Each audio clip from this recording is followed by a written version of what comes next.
What up, Bears fans? Brando, I'm back. How you doing? We're back. It's been like two He's fucking weeks. back.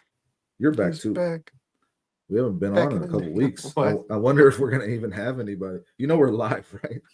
I know, yeah, I And know. nobody's watching. I don't know if anybody's gonna remember our Yeah, show, it's all right. guys.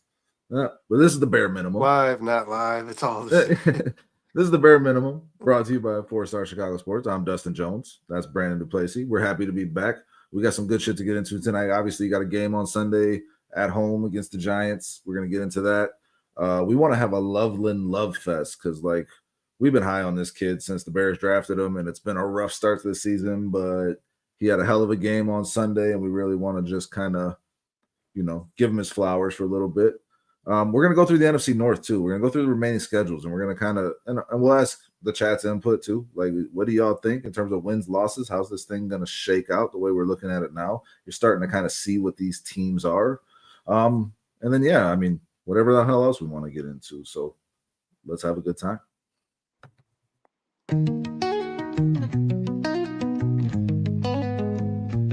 Windy City banners rocking 4 stars align. Dynasty dreams rise, Bulls in their prime. Cubs curse shattered, the victory divine. Fields be running, clock ticking on my timeline. Shot-town heroes, legends never fade. Black Hawks flying, cutting ice with the blade. White Sox diamonds, the Southside parade. 4 stars shine bright, legacies they made. Mike with the crown, air rain, no dispute. Sweetness in the backfield, Walter in pursuit. Bear down Sunday's midfield, battles cute. Chicago's. What up?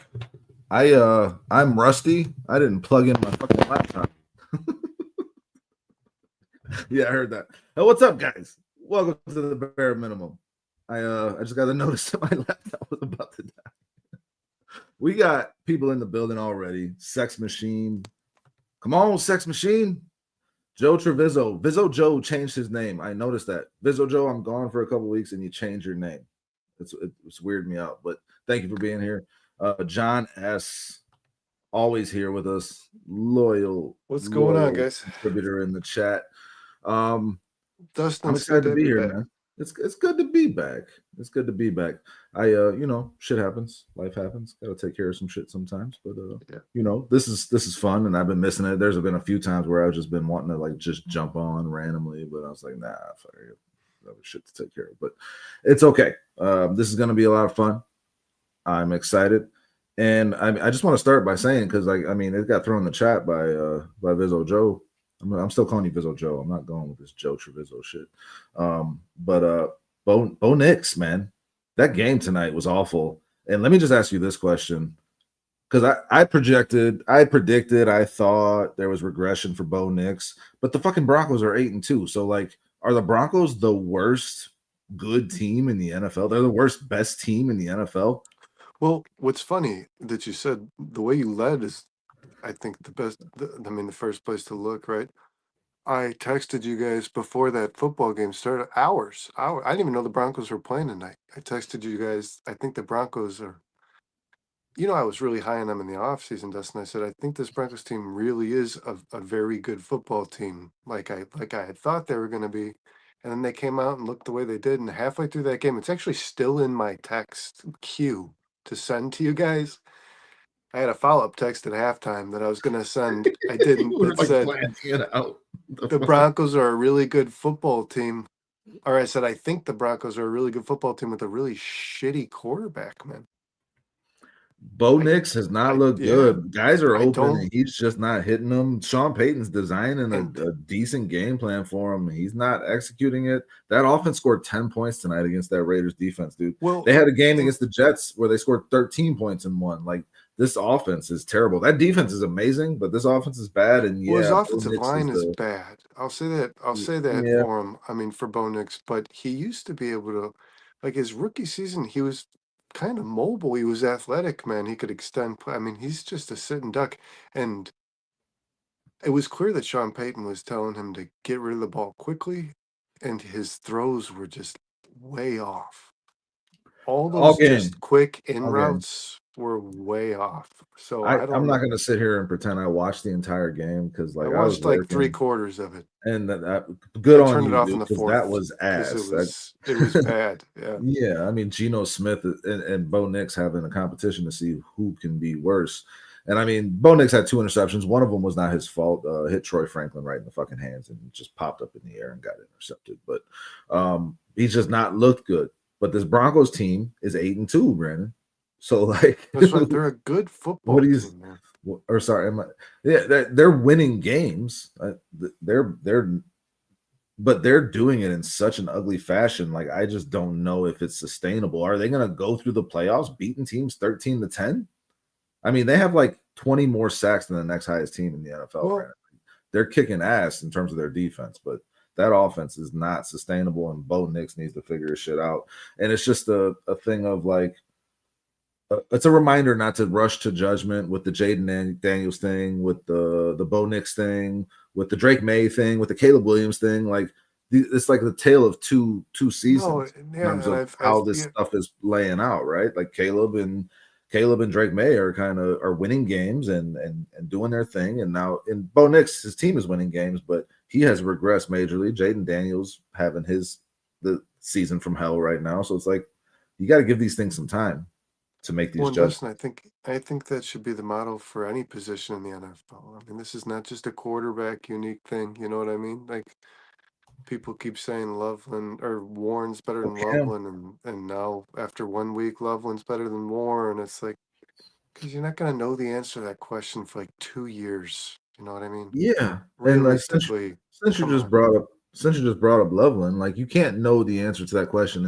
Is Loveland going to perform better than Warren if Loveland is not getting anywhere near the targets and getting involved in the offense? And Loveland had some injuries in preseason and leading up to this thing, and then had the injury in the season. Like, it's been more of a slow crawl for him.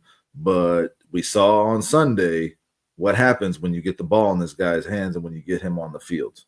And I think we can just have our Loveland Love Fest right now. But I'll just ask, man, Cameron Jones, have you seen? I've been gone for a little bit. I just want to. I don't know if have you seen this name before? Sounds familiar, man. But let's hit it anyways. Well, I wasn't like ready for it. Here we go. I got you, Cameron. Just in case. I mean, this is the bare minimum. It's the first time I've seen you. Thanks for watching, Cameron. I've been out for a few weeks, so I'm gonna give it to you. What's going on, bro?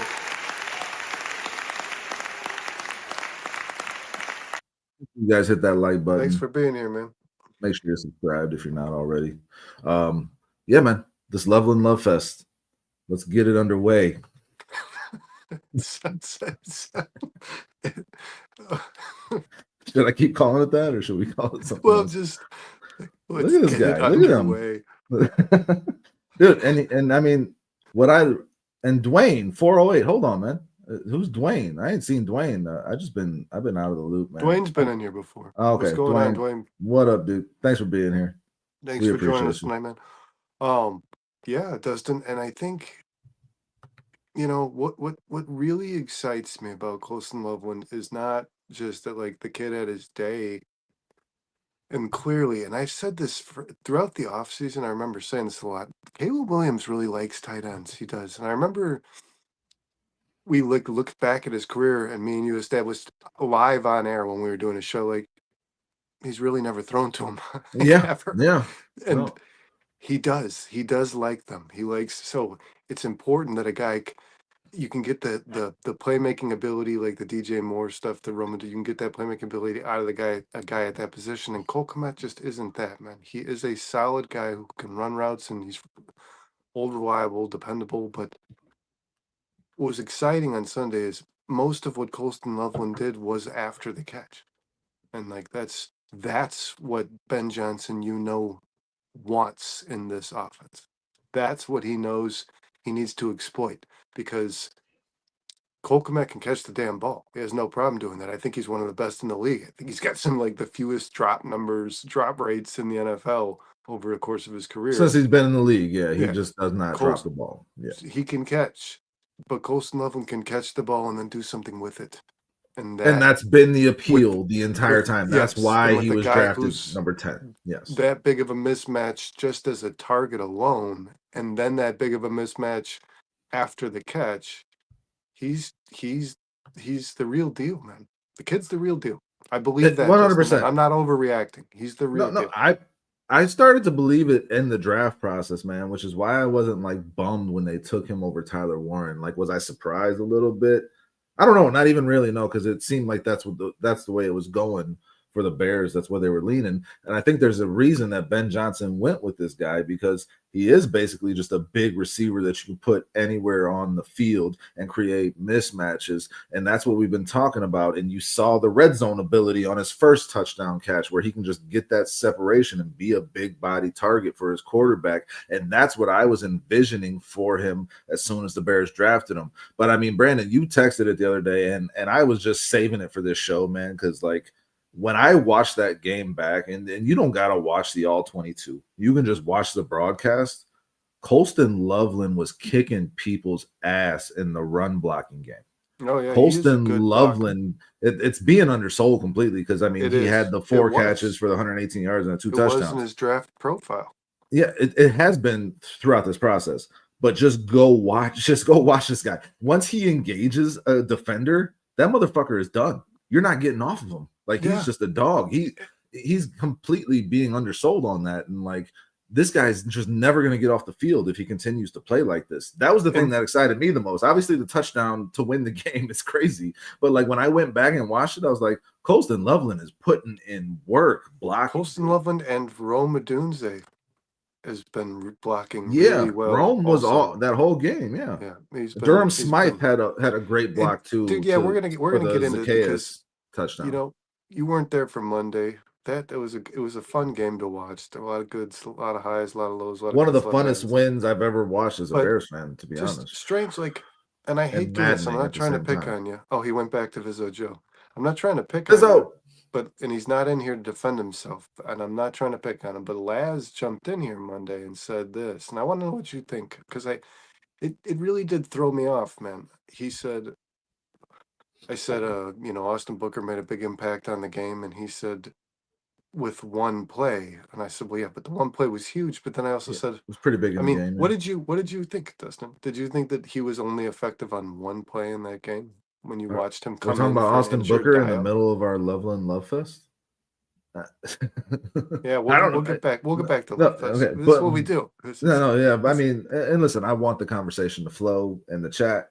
I mean, they're throwing some stuff out there. Well, just answer that. About DJ do you think that the one play was the only place he made an impact? Because I thought he had a phenomenal football game. Orlando Brown jump off sides. That was the first time he made an impact, or do the jump and false start. Orlando Brown was scared of his speed. You could see it immediately. So it's not just Austin Booker, one play gets a sack. And on that one sack, like, if that were just his only contribution, Brandon, that's fucking pretty damn impressive, because he takes he takes a huge mammoth of a man with one arm and just kind of pushes him out of his way, guides him, and then pushes him out of his way to get exactly where he wanted to get to. And that was like the one thing that people were worried about with Austin Booker. Yeah. But like, that was the one thing, in terms of his bull rush, is that going to be there? And he really just went right into him and got the extension and just moved him out of the way. But before that, the first time Booker got on the field, he drew a false start on Orlando Brown, because Orlando Brown was worried about his get off. I mean, Austin Booker is going to continue to make an impact. This is the guy we've been waiting for. We've been wanting to see. I've been on this guy since the Bears drafted him. I was super happy that they traded back into the 5th round to take this guy, because I think he's a much better player than where he was drafted. And he's always reminding me of Aldon Smith. I'll continue to say it. And I remember what that guy did for the Niners in terms of just getting on the field and rushing the quarterback, and that's what he could do really well. And he was a fucking menace. And Austin Booker reminds me of him. And he made more of an impact than that, Brandon, than just one sack. I mean, and he's going to have to make a hell of a lot more of an impact going forward now with the Dio injury. Everybody wants to knock Dio, but this guy was eating snaps, and this guy was on the field and dependable until he got injured. So like, now Booker has to be out there, and he's been hurt. My eye test, I really did leave that game feeling like this guy was just a wrecking ball. Mhm. He was exactly And it showed what this in team needs. in And the PFF grade. He was the highest graded yeah, defensive that player. was, and you know what? I It did when it lines that. up with what I see on the tape, like that, it makes sense to me.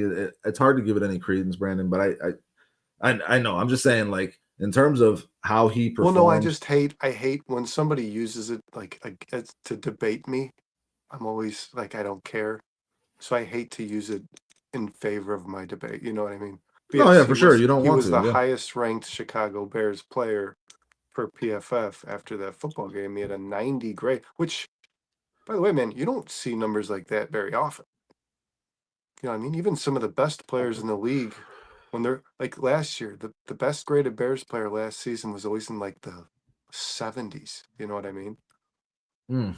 Like even like DeAndre Swift had like a rushing touchdown and receiving touchdown, like 100-something yards all He had purpose. like a He was the highest 60. graded Bear, and he was like a 69.9 or Yeah, something like yeah. that, man. So like a 90 for the kid. I mean, he was He was effective when things. consistently affecting Yes. Orlando Brown. He was consistently affecting. I mean, as much as the defense affected anything in that fucking game, dude, the offense just dominated on both sides of the ball. Austin Booker made a big play in a game where defensive big plays were few and far between, so his impact was pretty damn big in terms of just that one play. And Austin Booker is going to continue to get better. That's his first game back, guys, and he did that. So, like, imagine what he's going to continue to do as he stacks reps, as he gets to continue to work with Dennis Allen and Bill Johnson and the rest of this defense. I mean, and I think that will directly impact Montez Sweat, who's been playing much better too. That's our one hope here for our Bears defense, man, in terms of the pass rush. Like, Booker just has that multiplying effect on Montez Sweat. That's what I'm hoping for And here, Sweat's because played Sweat some has good been playing football. well. Yeah, I want to give him credit where it's due, man. For the last 4 game stretch, he has had some pretty tremendous numbers. I mean, the guy has deflected passes at the rate that a cornerback would. He has forced fumbles more than any player on this team. He has gotten his sack numbers up in the last 4 games. I mean, he is doing things that, listen, all off season, I don't believe in the what ifs. I don't think they often come to fruition. I will say this. We wanted Montez Sweat to be the dude. I would say that he's there. He's not, you know what I mean? He's not, we know that he's not, we know what he's not, Dustin. You know what I mean? Yeah, for sure. But But this he's being could the be, best version of the player he can be right now. and if he can be good That's enough, awesome. it, Yeah. it, it And that's no, like and an dude, acquisition it's to impacting the me. Bears games right now. It's Yeah, yeah. impacting winning football. And that's what I wanted Sweat to do. So So my biggest concern with it's Booker, awesome. though, man, is like my thoughts on him was like he's a situational pass rusher. The Bears can use him in a rotation, and he can just worry about going to get the quarterback. Now you're throwing with this Dio injury, you're throwing a lot more at him. His responsibilities will be a lot more. I thought he would be the X factor for this Bears defensive line and pass rush in that role. Now he's going to be in a role with much more responsibility and a lot more stuff to think about in terms of instead of just getting after the quarterback. And I think that's what he does well. And I mean, Dwayne says here he's way more elusive than Aldon Smith. I don't know about that. Aldon Smith had a lot of bend. He had a lot of quickness, and he had a Yeah, lot of he got real horizontal. the length and the speed and the strength combination. And the That's lean, what, man. yeah, the The ability to lean. lean. Yes. So I mean, like that's what I see, and we'll see. I mean, at the end of the day, like Aldon Smith didn't end up having that great of a career, but for a short period of time, he was a pretty dominant pass rusher. And if Austin Booker can be that for this team right now, then yeah, that's like picking up a player midseason that's going to immediately impact your defense. It just sucks that the Dio injury happened because now his role is going to change, and we got to see how that impacts what he's able to do versus what we expected. Do you think Booker starts over the kid from Cleveland? Oh, We'll yes. I mean, to start, we'll get into yes. trades. But To start, I think so, yeah. But let's finish Colston. yeah, we interrupted our Loveland Love Fest for a Booker Love Fest because I mean Booker was a guy I've just been super high on, man, and like I was happy to see him play and make an impact, and he certainly made one hell of an impact. Loveland, man, the blocking, the receiving, the separation, and I'll say this, man, if Caleb just checks the ball down and takes what the defense is giving him, Loveland has at least four more catches in that game for another 40, 50 yards. Because you were talking about what he does after the catch, and he had so much open space on multiple quick reads that Caleb could have just made a quick check down to his tight end who was leaking out, and that was Loveland throughout the game, and he was just there, and Caleb was missing him, and Caleb actually took a sack on one where he missed him.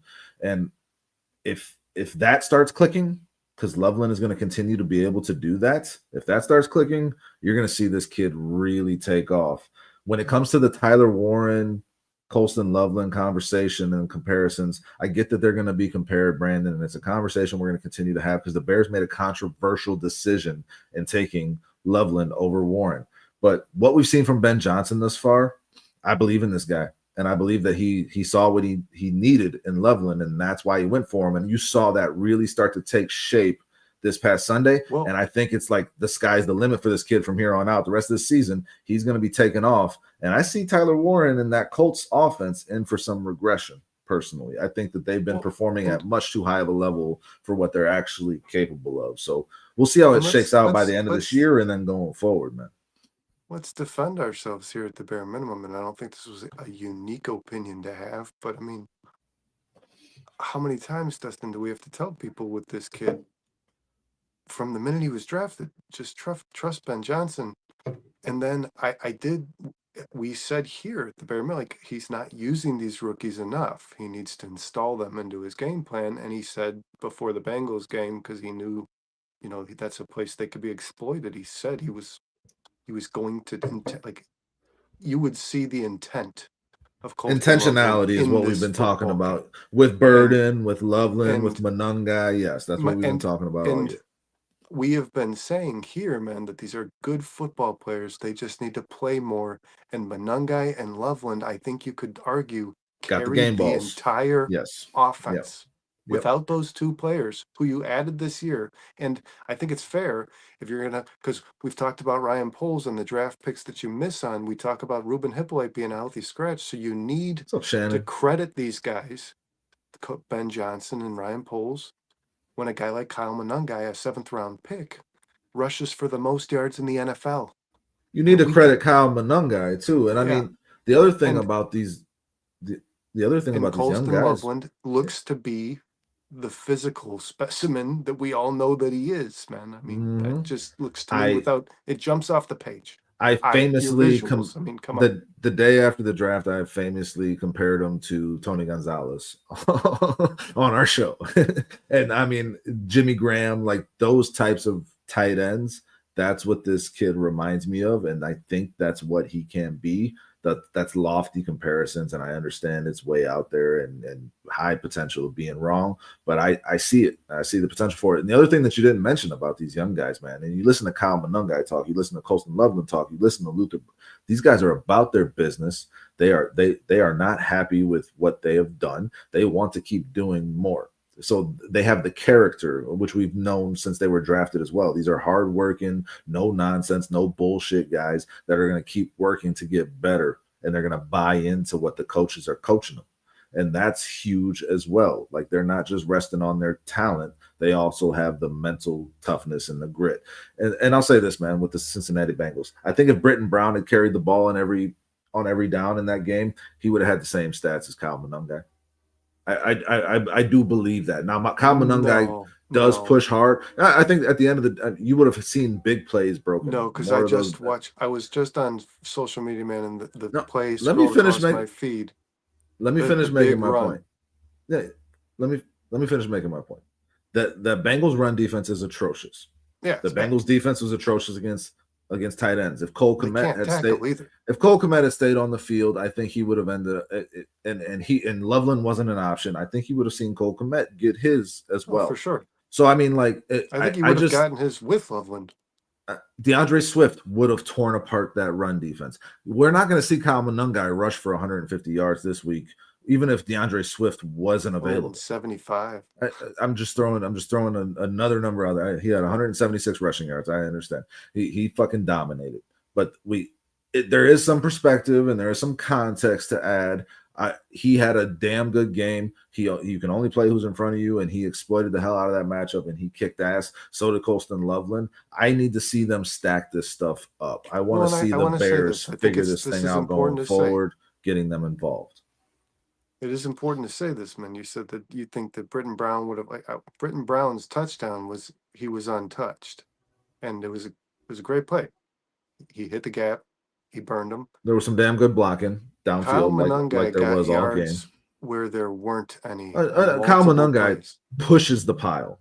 He creates yards after contact. Man. He's very patient. He waits for things to develop. And the best part about him, man, you can tell when you're watching from the behind the play.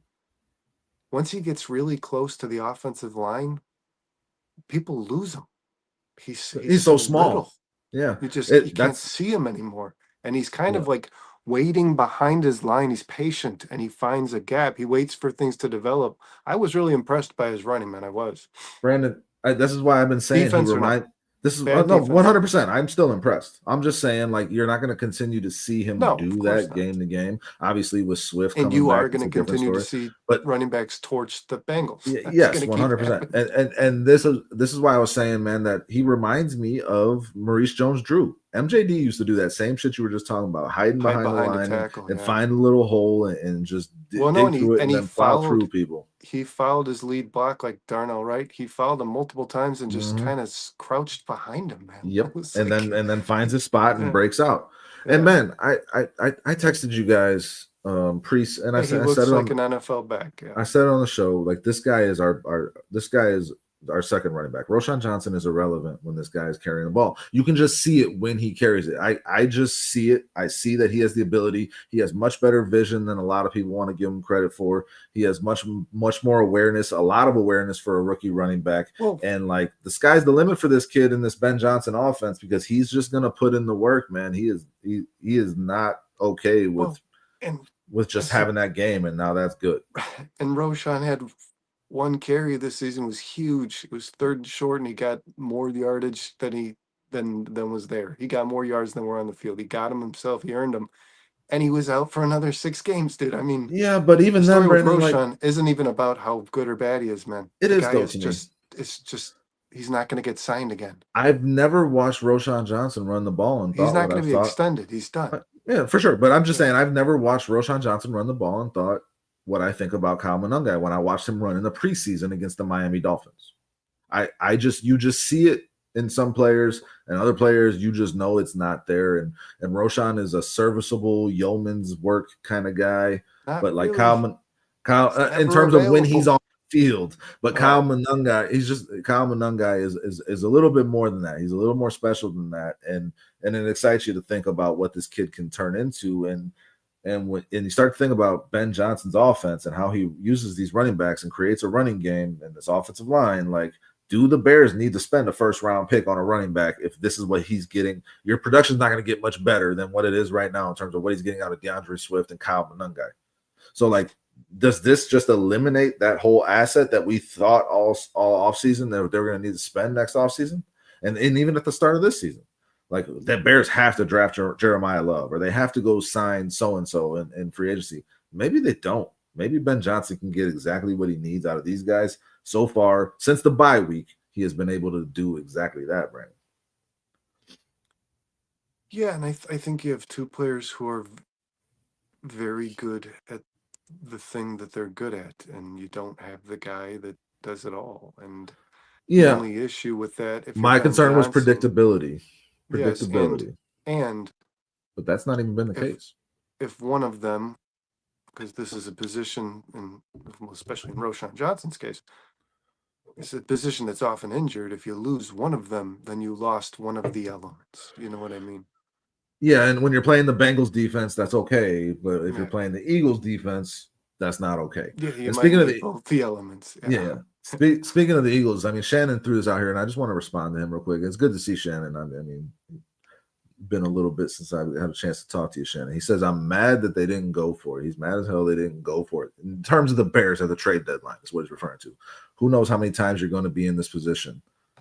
They should have went for a pass rusher or a shot to win it all. Look at what the Eagles did. in my mind, Shannon, I think you got to temper your expectations a little bit, man. Just from my perspective. Well, and I You don't want to start giving up future assets for a guy. This defense is one of the worst defenses in the league, Shannon. And Trey Hendrickson is not changing that.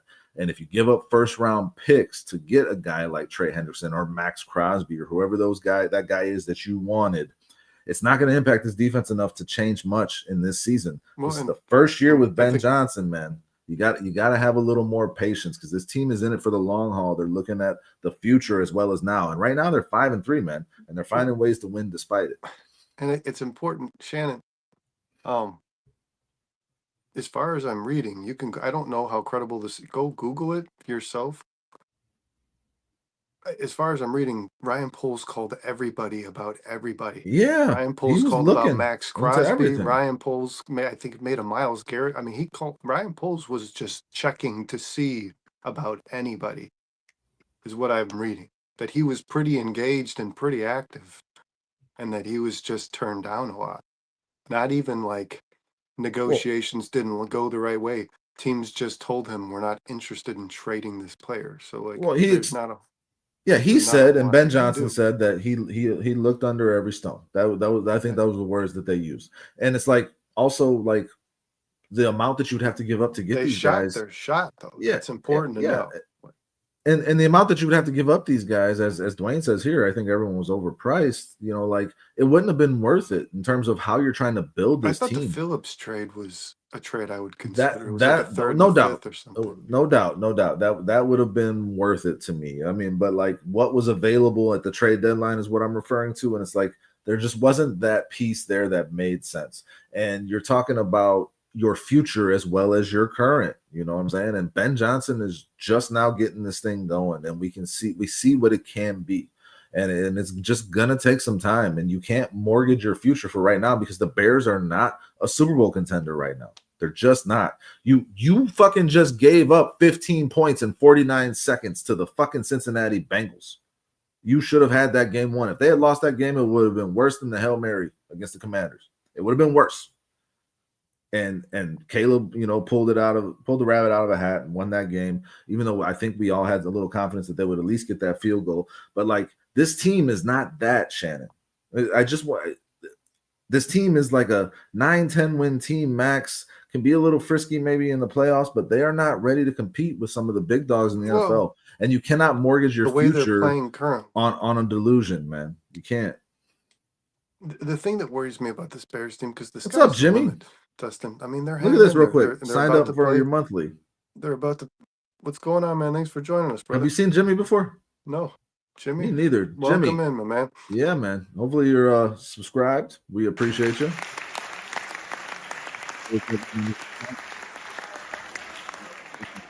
Welcome them, Brandon. Go ahead. Sorry, but no, Jimmy, I appreciate you being here, man. I think we should keep the attention on these guys in the chat, man, because we haven't really paid much attention to them at all. Shy Will in the house.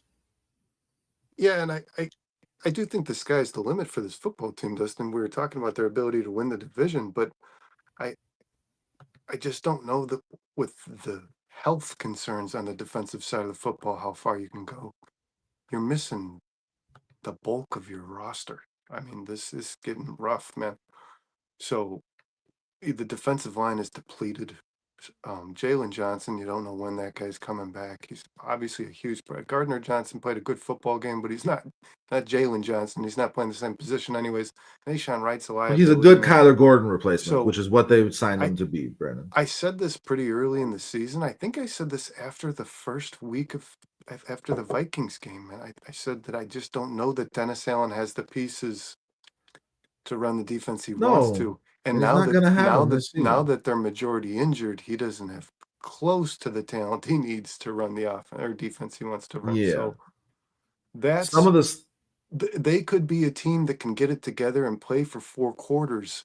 I believe that. Like they can play their best football. But they weren't one edge rusher away from being that team, Brandon. How good is the defensive side of the football with especially missing what they're missing, man? Kyler Gordon, Jalen Johnson, now Shamar Turner. I mean, you name it, these fucking guys are just dropping like flies. When you're giving up over 28 points a game, one edge rusher is not changing your season outcome. It's just not.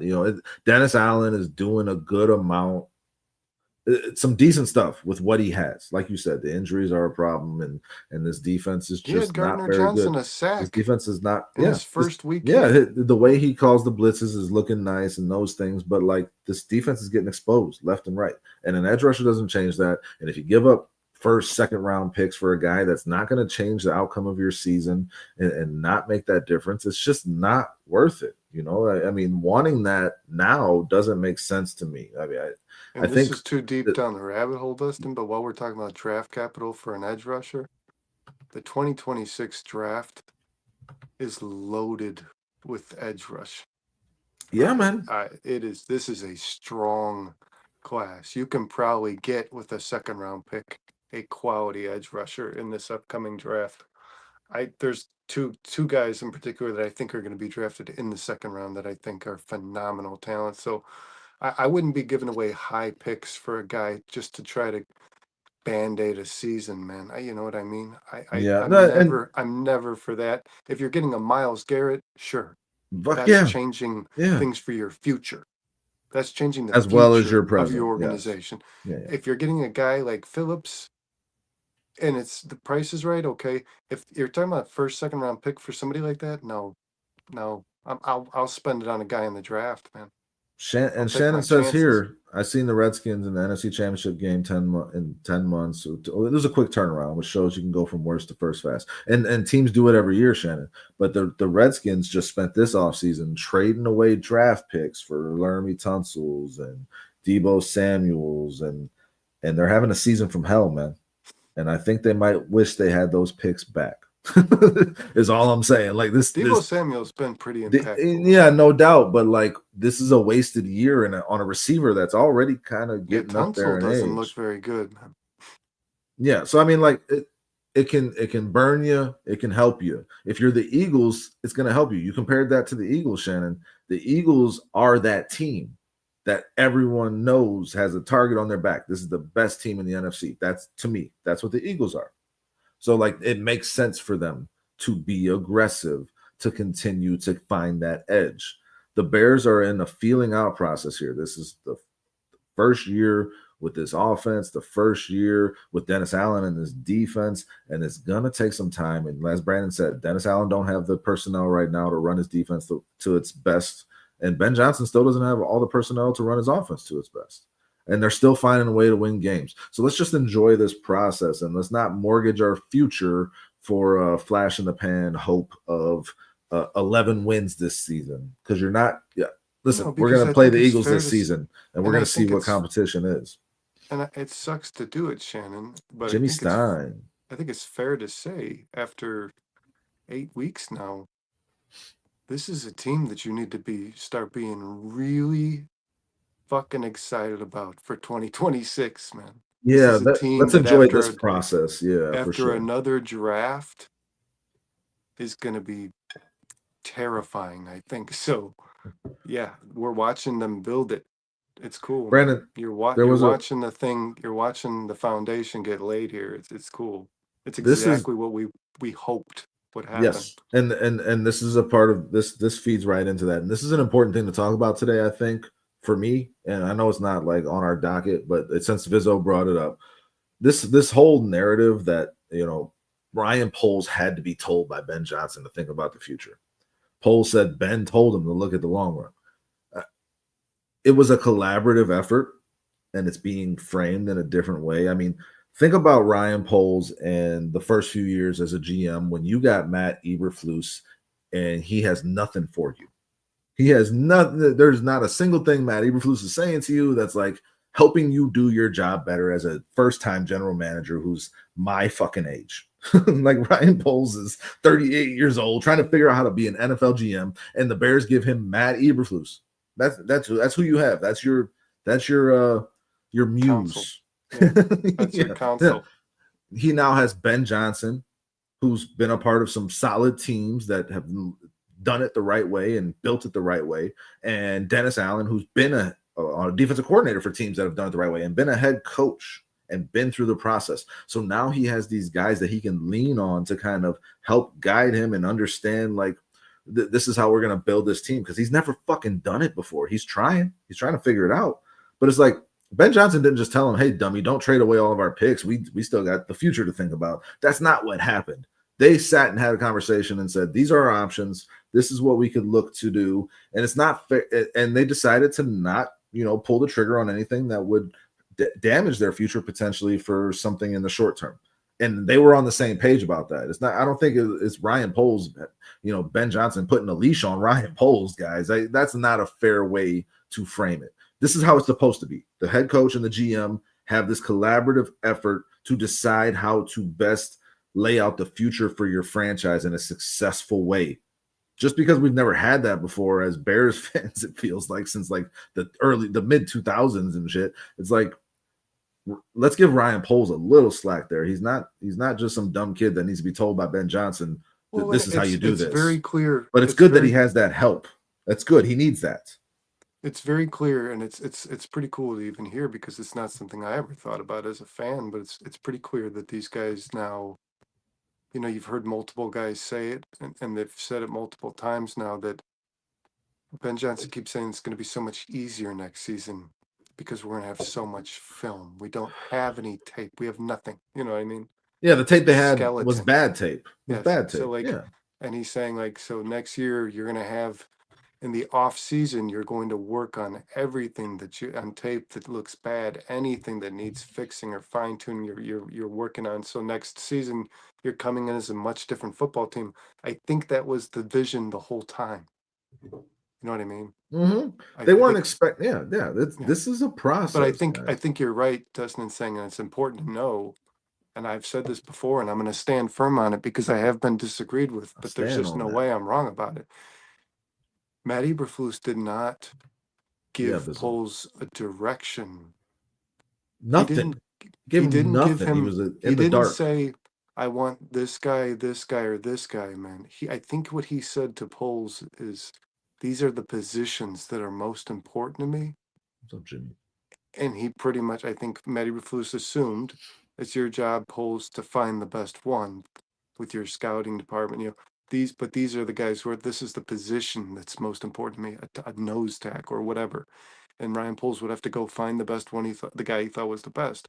Where Ben Johnson is very much more hands-on in the and vision. Has a very I want thorough vision of exactly this what. Guy. Yes, Dennis Allen too, Brandon. Dennis Allen too. Yes, and so for Poles to have those two guys to be able to sit down with and figure out how to lead this team into the future, a successful future, that is nothing but a good thing.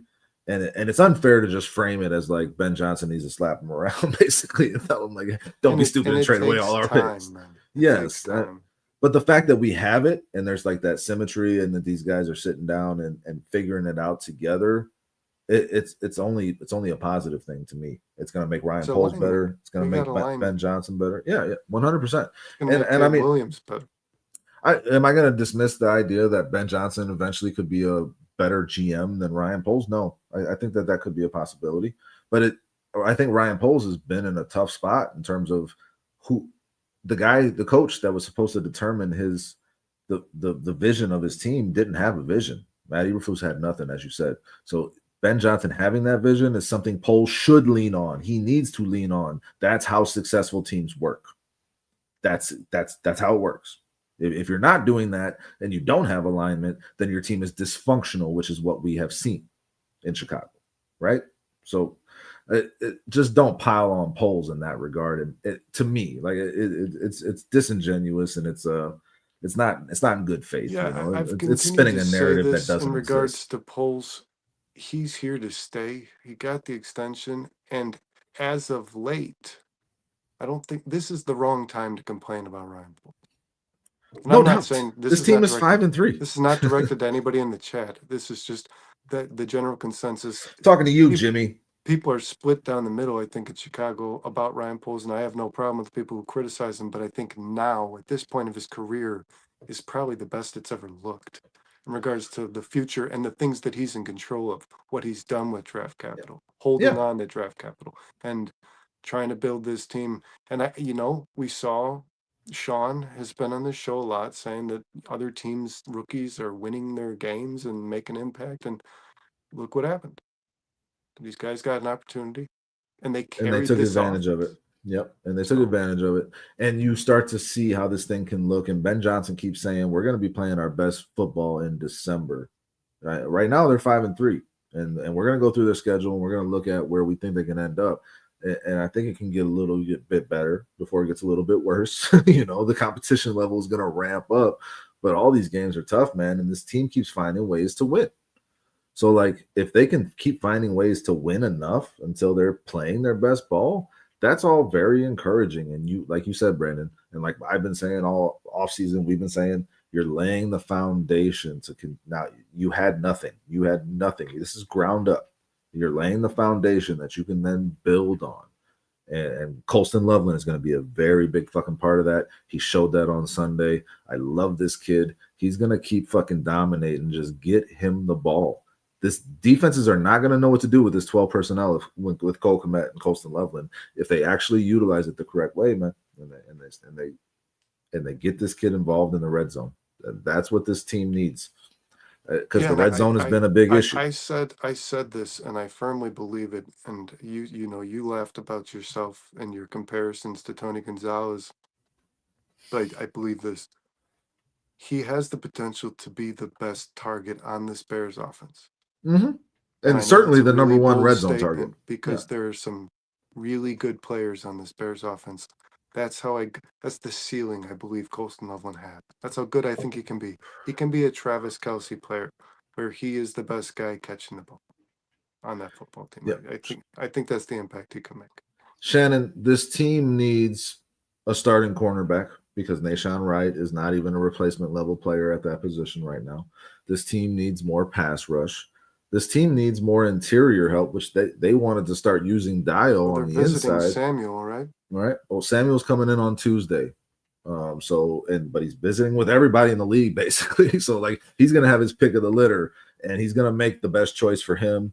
Hopefully the Bears can convince him that Chicago is that place, because I fucking love this kid, and I would love to see him on the Bears, and hopefully he's healthy enough to play. Yeah, if you had Gardner Johnson and Samuel, you've really improved. That would just be, again, Poles making shit happen, and you can't really knock him if he's able to pull that off, but we'll see how that goes. But you need defensive interior help. Shamar Turner is now down for the year. Dio is down for the year. Your pass rush is limited. You're hoping Austin Booker can change that for you, and you just traded for Joe Tryon-Shoyinka. Hopefully this guy. I liked him in the draft when he got drafted, and he had a decent career with Tampa. So we'll see how that goes. But like, just on the defensive side of the ball, like you got a lot of problems. Your secondary is depleted, and you don't have a replacement level guy starting at cornerback right now. In terms of the offensive side, I think you're looking pretty damn good, man. I don't know how much else you need. So like, I hear you on that, but when your defense, again, is giving up north of 28 points a game, you're not just one player away from fixing that. The Bears need health, and the Bears need to add some more players, and not just starters, but depth. And, that's showing itself right now. It's going to be a tough week for them with these injuries. Well, and we're getting really far, but I'm going to say this. It's okay. Go. That's cool. The Bears have spent the majority of the best draft value, draft capital they have on the offensive side of the football for years. I mean, for years now. And that's you're paying off. About Darnell Wright, Caleb Williams, Rome Odunze, Colston Loveland, even the second round picks you're getting into, Luther Burden. So this is what I expected. We talked about this all off season. This defense is not good enough. It's not. On paper, it was bad. Austin Booker is a great addition, but on paper it was bad. It was really bad. So you've got to start building on the defensive side of the football, and that's why I think the Bears are still. That's what I think is going to hold them back. Mm-hmm. They're going to have to win with much offense. Work to do over there. Yeah. So and the secondary. They're going to be fun to watch because of secondary. That, if Jalen Johnson, Tyreek Stevenson, Brisker, and Gordon are out there together, they're phenomenal. They're a phenomenal group of them. Byard too. Yeah. I don't want to. Yeah, don't. And he's that captain of that side of the And ball. as you said, CJ Gardner-Johnson played really well. He stood out in a very positive way. This guy's talent But is not in their question. His front impact on the seven football field is is not in question. missing stuff, man. Yes, and Montez Sweat needs to step up, and we need to see what Booker can do, and then you'll kind of But have they hopefully still by the need, end of the even season. let's say Montez Sweat's the You best still need version more. Yeah, of Montez Sweat he you can still need be. more. You don't have that guy. You No, don't have yeah. that So guy. you It got to just see how wrecks shit. you got to see how they finish the season and kind of really determine what kind of depth you need to add and what kind of starters you need to add. But I mean, again, CJ Gardner-Johnson, the question is not about his talent. He impacted that game, Brandon, in a very positive way, and he was great on the football field, and he always has been. He's just a giant asshole, like in terms of teams wanting to keep him. So like that's my concern with him. It does. So far, so good. He's not messing up the morale. The chemistry of this team is something that you really can't deny. Like this team is finding ways to win games that they shouldn't win, and everybody's pulling on the same end of the rope. You just hope that a guy like CJ, like the way I thought about it, and I haven't been here to talk about all this shit. So like the way I thought about it when the Bears signed him was like that could fuck with the locker room. Like the Texans are still employing Al Shahir, who is one of the biggest assholes in football, and they said CJ Gardner-Johnson, that's a bit too much for us. So like Ben Johnson, he's the unquestioned leader in that locker room. So like hopefully he's holding it down, and all these guys will just keep it all in line. But like on the football field, CJ Gardner-Johnson is making a difference, man. And like you said, he's filling in admirably for Kyler Gordon. He up to came this close point. to 2 sacks too. Yeah, man. He was a foot away from another sack. Made some good tackles in the run game. Was solid in coverage. This guy is going to help this team, but like again, you give up 470 yards passing to a 40-year-old quarterback. You give up 15 points in 49 seconds to finish out that game. This defense has way too many question marks and not enough answers. As you said, the offense is gonna, and as we saw on the football field, the offense is gonna have to pull these things out. The defense is gonna have to make a couple of plays to kind of keep them in it and keep getting the takeaways. Keep taking the keep ball getting away. the takeaways. That's what it comes down to. If you can continue to take the ball away, you can stay in these games, and if you can't, it's gonna be tough. So Yeah, you listen, saw it in the Ravens. Yep. When they don't take the ball away, they just get scored on, guys. I've been saying this since like. Well, it was week reported, 2. Shannon, that they did want a first for Trey Henderson. This football team is going to depend on takeaways, without a doubt. It's the defense. So far, so good. Strong suit. They lead the league in turnover differential and phenomenal, takeaways. Yeah. So like it is their best quality. So far, so good. They got to keep it going, but you don't want to. You can't bank on that. Every game. So we're gonna see how it plays out, man. We still got a few things to get into. We still got a football game to get into. We want to go through these schedules. Was there something else that I was? The trades. Well, we couple of Shoyinka, obviously. We try and Shoyinka. Can you say it again for me, please? No. Say it one more time. Tryon-Shoyinka. Shoyinka. Yeah. Sri Lanka. That's what I said. So Bears flipped a 6th for him and a 7th. I mean, I just think in terms of, high upside, low risk, it's okay. Like it makes sense. You need a guy to take some snaps. The rotational piece. You need it. When you lose Dio, you got to get something done, and we knew that. And I so think they did that. Set the edge. Man. He's got the size to fit in Dennis Allen's system, and he's got the athleticism. He can be a guy that gets after the quarterback. He had 5 sacks in one season, 15 sacks total with the Tampa Bay Buccaneers. He started NFL games and been a solid contributor on a team that was winning football games. I do. I think. So I mean, like, I don't. In terms of the moves that they could have made, I think this is probably the best direction they could have gone, and I think this kid is actually going to make an impact for this defense, Brandon.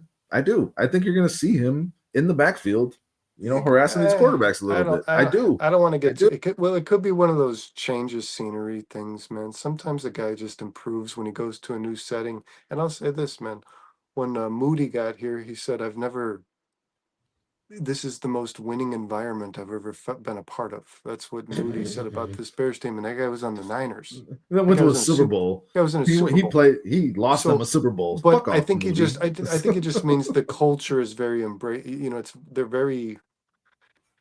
I don't know this team how is together. But just trying to word it like you can be a winning player on this football team. You can help us impact winning football, and he did. Moody did, and I maybe that kid comes Shoyinka comes here and he finds some life, man. I don't know. I think he's going to make more of an impact than Bears fans expect. I think this was a better acquisition than Bears fans thought when it happened, and I'm excited to see the kid play. He's going to get snaps this week. Like, it's happening. Like, he's already out there. Yeah, and he's hyped to play. It's not So a position he should have to wait for. yeah, no, and he's only had 31 snaps this season with the Browns. And get the dude. quarterback, man. He hasn't been playing. So, like, he's gonna get the snaps with the Bears. Let's see what he does with them. I'm excited to see what he does with them. I think this was a good move, all things considered. You know, you're not mortgaging your future. It's a very low risk thing. But this kid was a first round draft pick. He's got the physical abilities. Let's see if they can tap into it. He stayed healthy for the most part. Yeah, I mean, I think he can be a better piece of your defensive line rotation than Dominique Robinson. I think he can be better than that. So we'll see how it goes. He'll be better than Dio. You know, I'll give it a C plus B minus, and hopefully it turns into like a B. Like this guy could be an impact player in terms of this pass rush. The Bears need the help, so let's see what happens. I'm not trying to get too high on it, but I do believe that this is a better move than people are giving it credit for. You know what else? I want to throw this in, but we do got to get into some stuff here. But I want to throw this. I want to throw this out there. I thought Grady Jarrett played a good football game Sunday. Okay. That's cool. Hopefully he plays another one on Sunday. He's getting paid a lot of money to play some good football games. Big plays, man. He did. But yeah. No, listen, and Billings looked good too. So like they're gonna need Billings a lot more than what they've been using him. Like, this defensive front is gonna have to step up in a major way. So hopefully they're able to do it on Sunday against the Giants and continue to get better as the season rolls along here, because they're giving up 5.5 yards per carry. That's worse than the NFL. Like, this defense has a lot of bad stats, and these guys need to, get pissed off about that and start trying to turn that shit around. And hopefully Grady Jarrett is a big part of that, Brandon. Some other trades that I just want to talk about. I just want to throw Sauce Gardner. Giving up 2 first-round picks as the Colts for Sauce Gardner is so fucking stupid, Brandon. It's so stupid. This is a trade that the Colts are going to regret. This is a trade that might get Chris Ballard fired. That's what I believe. Sauce Gardner is a good NFL cornerback, but he's not the best NFL cornerback. Like, there's other guys I would have given up that for maybe, but even then, I don't know. You got to be the best cornerback in the league for me to give up 2 firsts for you. And the Colts are not that guy away from being in the Super Bowl. This is not a Super Bowl. I'm sorry, I can't see it. The Colts have been great this season, and I'm not going to deny that, man. Yeah, but I think there's some fool's gold here, and I think they got fooled by it, and they're going to regret this trade. You cannot give up 2 firsts for this guy. He's also 25. He's 25 years old. I mean, that's young, man. That's young. No, young enough. Corners start to lose it, man. In recent NFL years, corners are starting to fade. Their careers go like Darrelle Revis. These guys' careers go quick. To me, it comes down. It's not about Sauce Gardner, because I think he's a good player. I'm not trying to knock think Sauce he'll be Gardner. a much lesser player in 2 years from now, Dustin.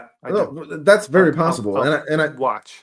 He's regressed in terms of his statistical production over the last year and a half. Like, a lot of Jets fans were like getting a little fed up with him from what I've read and seen, and he hasn't performed at the level he did his first couple of years.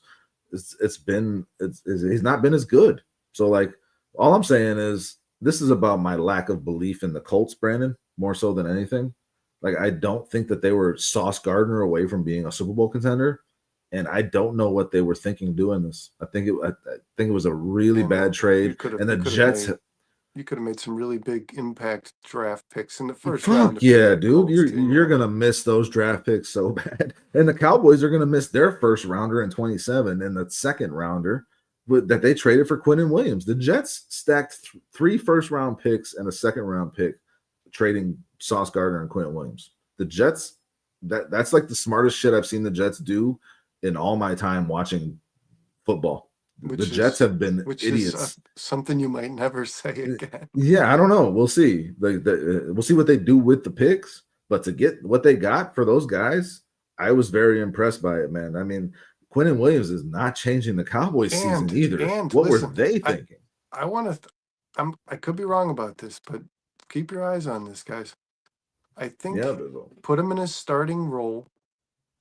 As long as they got A.D. Mitchell, who I fucking love. That's what I'm gonna say, man. Yeah, I think Mitchell can be the second round pick, I think he's still that kid. He was a first round receiver to me I in think that he's draft. still the kid. Yeah, well, yeah, like a really Well, yeah, I mean, he was a high much projected better in talent. that draft than I think he got credit for, and he I just think hasn't he's gotten the still that opportunity. guy, and I think now that he's plugged into his starting role, because Pittman and Downs were both playing too good. Downs and Pittman Well, are and both also Mitchell had quality. that fumble going into the end Yeah, zone. It's like but he was just in the regardless, because doghouse he from was there there. last year. But I'm saying, He like, wasn't getting targets after that. but just the Downs and Pittman were your starters. I mean, they were. They were just both guys are good receivers. I wouldn't want to take either one of those guys off the field. They were there first. So Mitchell was like your third guy. And yeah, he just never really found any kind of rhythm, and he made that bonehead mistake, and it was clear they were just like, Unfortunately, he's not going to find rhythm in New York in that offense with no well, quarterback. that's Brandon. the thing. That's the That's why I problem. said like the quarterback play is so subpar. But I do think with an opportunity to start and get more snaps, a higher percentage of snaps, I do think you'll see some production out of AD Mitchell. I do. I think the That was a Jets really complete. good. That was a steal. Yeah, The fact that they got him thrown in that trade along with the 2 first-round picks a is second-round player. fucking insane. Insane, dude. AD Mitchell's going to be a damn good receiver in this league. I still believe that. And yeah, like you said, he just needs opportunity. The Jets fleece the Colts as far as I'm concerned. The Colts completely lose that trade. And the Cowboys lose the trade of Quinnen Williams, man. I don't know. Jerry Jones is lost his mind, and that's just what it is. and what do you think about it's pretty clear that Travis Hunter is probably done for this season, man. And Brian Thomas has had some injury concerns. They're not. I'm sure if he's going to play, I think this weekend or not. But Jacoby Myers, like, why don't you? You The just doing it to Jaguars just get keep yourself. acting as if their issue is they don't have enough skilled position players. Like Yeah. the Jaguars continue to approach their football business as if their only issue is that Trevor Lawrence does not have enough weapons. And that's not the fucking case. Your offensive line sucks. Your defense started out the season great because of takeaways, but that was a facade. And when you're not getting the takeaways, you're just not that good on defense either. The Jaguars are not good enough in the trenches. And your quarterback, and your quarterback is kind of not as good as you think he is. Yeah. Yeah. He's very much not as good as you think he is. Or I think he's not as Cowboys good as made a good trade. Listen, do you think Quinnen Williams? I love Quinnen Williams, but that was too much to pay for Quinnen Williams. And you're talking about now putting him next to Clark, which I love. I love that. But like, what does that do for that team this year or next? It doesn't change anything for them. That's not what they were missing. They're missing the guy they traded in the offseason before the season started. They're missing Micah Parsons, and you can't replace that. They did not replace him with Quinnen Williams and fucking Clark. Their defense can be great in the middle. Teams are still running all over him and passing all over him. Yeah, it's their secondary that sucks. You gave up a first-round pick and a second-round pick. Yeah. They needed a corner. They didn't. Their secondary is terrible. Yeah, and I don't think that would have made a difference either. Listen, I'm going to say Trayvon Diggs and Deron Bland were always well overhyped to me. Yeah. And you know what? I think Al Harris was the reason you got as much production out of those guys as you did. I really do believe that. Yeah, I did, John. Because, I mean, did you see the other night what Marvin Harrison did to that dude? Yeah, Marvin Harrison's a damn good receiver, man. I mean, he broke. Yeah, but that was like a basketball move. Yeah. It's like he broke his ankles. Listen, I don't think it was a good trade for the Cowboys in any way. They need secondary. It's not what they needed. They're mortgaging their future, and they don't even have a presence right now. And that's a problem. I would imagine. Are you not? If you're a Cowboys, are you not approaching the offseason like you're firing the defensive coordinator? I mean, isn't that like kind of writing on the wall? It'd be tough to. I mean, I don't think they should have ever hired him in the first place. But you gotta let him go, man. He's not. No, it's not getting done. No, you traded away your best defensive player right before the season started, so it's not like you put him in the best position. I think that coaching staff is gonna get another year to at least to figure this thing out. But like, I don't think that the personnel decisions are helping them in any way. I think they're probably pretty upset with some of the decisions, and I am sure that Schottenheimer did not want to trade multiple high draft picks to get Quinnen Williams in the building. This was Jerry Jones all the way. and I don't think he could talk him out of it, to be honest. Well, I don't think Schottenheimer's going anywhere, but I think Flus. I think the coaching staff in general will have another year. I don't think Flus is going anywhere, to be honest. I mean, but who knows? We'll see. I mean, I don't think he's a very good defensive coordinator either. So, well, my favorite trade, Brandon, of the trade deadline was Shaheed to the Seahawks. The Seahawks team was a playoff team to me before the season started, and they've been better than what I expected. And Sam Darnold, if he's good at one thing, really good at one thing, it's the deep ball. And he's only had one guy to really throw it to in Jackson Smith and Jigba. Like the rest of their guys have not done much. You add that deep ball element to a team that can run the ball, that's great at play action, that can hit big plays with their quarterback.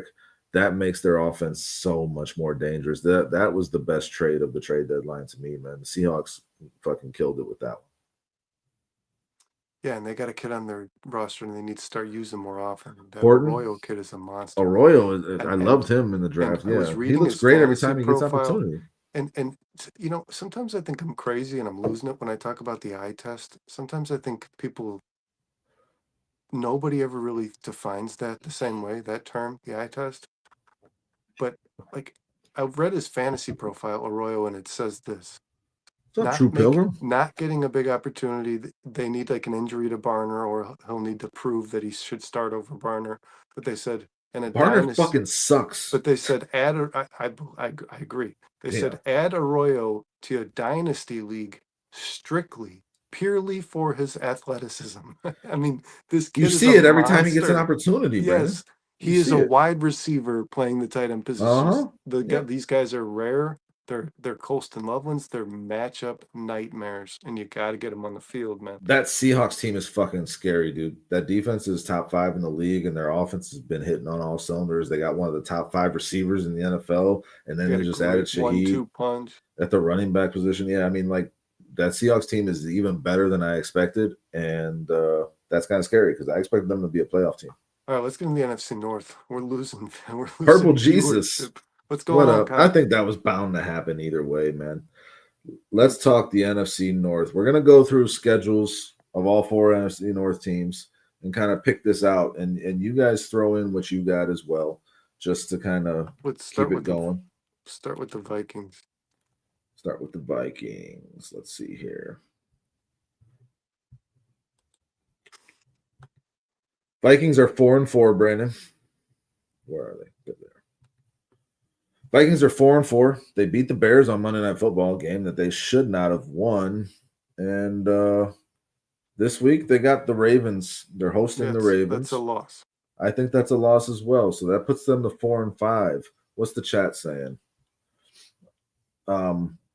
Bears, Vikings is the week after that. Bears are at the Vikings I hate in to week do this 11. to you, Kyle, but I'm going loss. I think the Bears have. This is perfect timing for Kyle to join us. I think the Bears have grown enough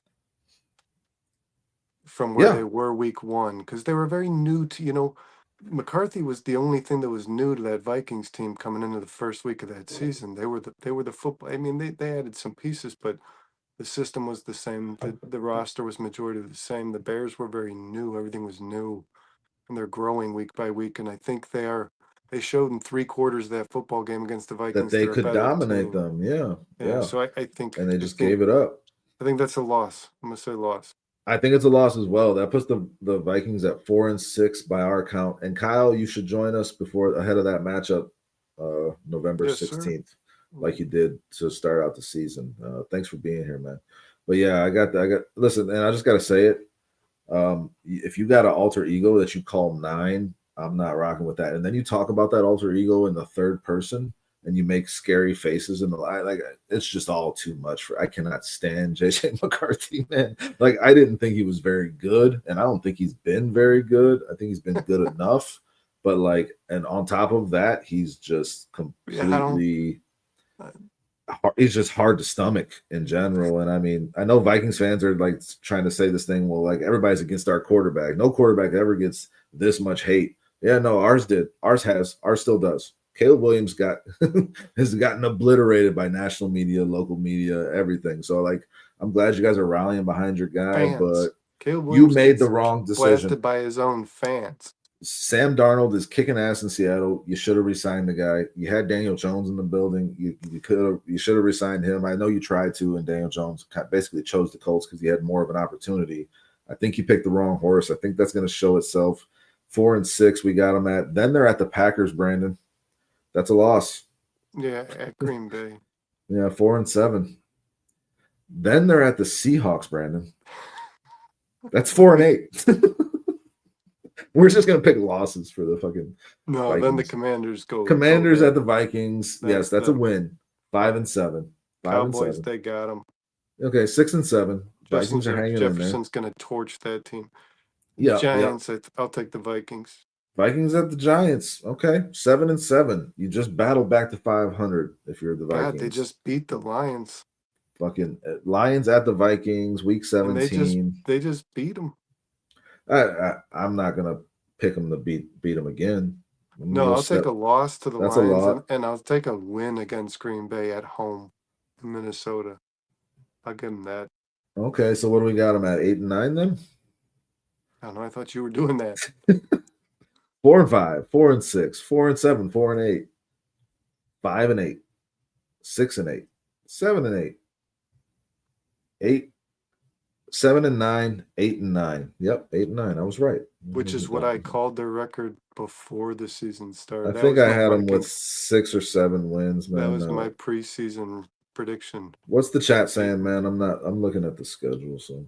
The chat is saying Dustin is a giant fucking bag of douche. It's weird. I don't know. I'm back here and now I'm looking at it. You're a fucking liar. Purple Jesus says hold on. He says, I have to work next Thursday and can't leave early next week. I'm off Friday because, it's your birthday.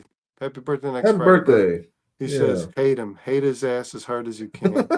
Couldn't resign either.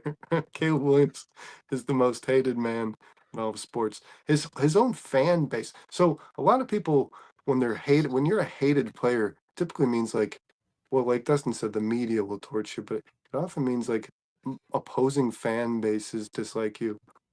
Caleb Williams gets so much hate from his own fan base. Well, he gets it from opposing fan bases too. That's what's remarkable. But listen, you got to rally behind your guy. It's the guy you got. JJ McCarthy is what you got. So, like, I get it. Caleb's what we got. So rally. Yeah. Let's rally behind our quarterbacks and let's see who ends up victorious. Okay. Yeah. We're going the Lions. Let's go Lions. We're going Detroit now? Yeah. Okay. This one's probably gonna dishearten us all so Detroit's at 5-3 right run now. Away. What? Detroit's at 5-3, coming off the loss at home to the Vikings. That shocked me, man. It really did. Listen, as much as I can't stand JJ McCarthy, he made the throw that kind of sealed that game. That definitely sealed that game. And the Vikings found a way to beat a team I thought that they were going to lose to. They should have. Happy the Vikings won that game. Yeah, man. So I mean, like, it keeps everything kind of evened out the division. Yeah, keeps everything kind of even. It looked like it was about to get.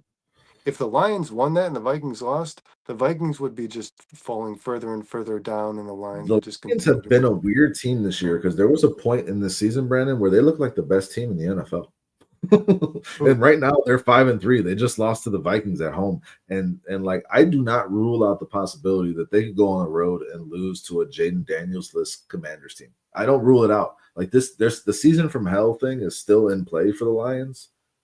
Just in terms of inconsistency, but yeah, though they're gonna win this game. I think. I'll say they beat the Commanders. Yeah, it's a win. I'm just saying I'm not ruling out the possibility of a loss, Brandon. I'm not ruling it out. You never do. I'll say they lose to the Eagles. Any given Sunday, that's what they say. All right, so 6-3 at the Eagles. That's a loss. 6-4. They're hosting the Giants. 7-4. They're hosting the Packers. 8-4. Ooh. You know what? I'm gonna pick. I guess we got to be on the same page here. I can see the Packers winning that game in Detroit.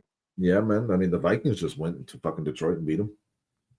Yeah, 7-4. But you got to win there. You think it's a win? Yeah. All right, 8-4. Cowboys at the Lions. I think they're going to lose to the Packers in that game. To be honest, Cowboys at the Lions. 10-4. That's 9-4. 9-4. I think Lions at the Rams. They lose at the Rams. Okay, They I think they lose. could win that game, but yeah, let's go 10-4. Steelers at the Lions. That's 11-4 to me. They're gonna beat the Steelers. And Yeah. then Lions at the Vikings. 12-4. At the Vikings, I don't know. You think they're gonna lose to the Vikings twice I think the in this season? Vikings at the end of this season are going to be a much better football Brandon, team we than just they are. picked the Vikings to lose that game just a second Oh yeah, we ago. did. Yeah, we did. Yeah, we The did. fuck on, man. That's a loss. Or that's a win. That's a win. Yeah. Okay, so we got the Bears beating the Lions, right? What? We got the Bears beating the Lions week 18. Are we gonna go with that, or are we think the Lions win that game? Oh man. That's a toughie. What if that's the game that decides That the could Bears be go the to the game. playoffs? That could be the game. And the Lions are His 12-4 at this point. His old team coming into town. And the Lions are not going to take it easy on You the couldn't Bears, even if script they're that any better, man. nope. That's So what's going to happen. I'm taking a That's what Bears happens. win. I'm taking a Bears win. Lions Yeah. 12-5. I think we're giving the Lions too much credit. I think there's two more losses in No, there. we'll give them the Packers. We'll give them so 11-6 because I like that Packers game. We'll say it's a loss. Okay, so we're giving the Packers 'Cause a I'm win with there. you. I don't think they get 12 wins. Okay. I don't think the Lions get 12 wins. Always pick Green Bay to lose. Show your bias. No, I think I picked Green Bay to go to the NFC Championship game in the preseason, man. Yeah, well, So you're still crazy for that. But uh, so what do we got we'll them at? see. 11-6. 11-6, yes. You Actually, flopped on man, the. they could be 12-5. They have a really good offense. They could be 12-5. Yeah, but I don't think they will be. I don't think so. I think Oh. 11-6 makes a lot more sense for how inconsistent this team has been. I like 11-6. We're not changing it. That is what it is. Just remember what losses and wins we pick, Brandon, as we move forward here, because we can't change it. Packers, going Packers. We can't change it for each team. Otherwise, our numbers, the shit's not going to work out. We can't math that one. How's everybody lose every game? All right, week 10, Packers. Loss. Eagles at the Packers. Loss. I think that's a win. No, it's a win. No, that's a loss. That's a win. I think this Eagles team's starting to really look scary, man. This Packers team plays up and down It's to not its even about the competition. Packers, man. This Eagles team's starting to look like the team that won the Super Bowl last year. Yeah, this is also an Eagles team which is what I expected. Lost to the Giants, lost to the Broncos in a game they should have fucking won. This team also has found ways to lose some games too. So, I don't know. I'm calling it a loss, and I'm gonna add that to the tally for me this time. I gave you the tiebreaker the last one, so but then you flipped anyways. But well, you're gonna be wrong. But okay, we'll give them a loss to the Eagles. 5-3-1. Packers at the Giants. That's a win. 6-3-1. Vikings at the Packers. That's a win. 7-3-1. Packers at the Lions. We called that a win already, so we can't take it back. 8-3-1. Bears at the Packers. 9-3-1. Yes, are we on the same page? Are the Bears beating the Packers on the road? Yeah, no, I'm going Bears, man. You're going the Bears on the road? I think so, dude. This Packers team. I mean, you lose to the fucking Panthers. I don't know, like. So we're not. There's so something. The Bears are going to win 12 games. There's how you could see this team lose to the Panthers and then beat the Eagles and go on this 4-game winning streak. I think they're that flip the switch team, man. I really do. No, man. I think they lost to the Browns and then flipped the switch and then lost to the Panthers. Yeah, and I think they're going to do it again. There's some dysfunction there in Green Bay. I don't know what's going on. So the Bears are going to beat the Packers twice? I think that's the Bears' key to the playoffs. I think that's all they got to do. It's not. Nope, it's not though, because they can make the playoffs without. Because I think they split with the Packers from the playoffs. But they'll split with the Packers home. Each team will win the home game, I think. I'm not saying the Packers go on a 5-game winning streak, man. Okay, well, then who are they losing to? What? You're not saying it. You picked the Eagles, but for this purpose, I'm saying the Packers are going on a 5-game winning streak. They're 9-3-1. Now the Packers are at the Broncos. We can give them a loss. The Broncos team we just watched, that's the team you're going to give them a loss to?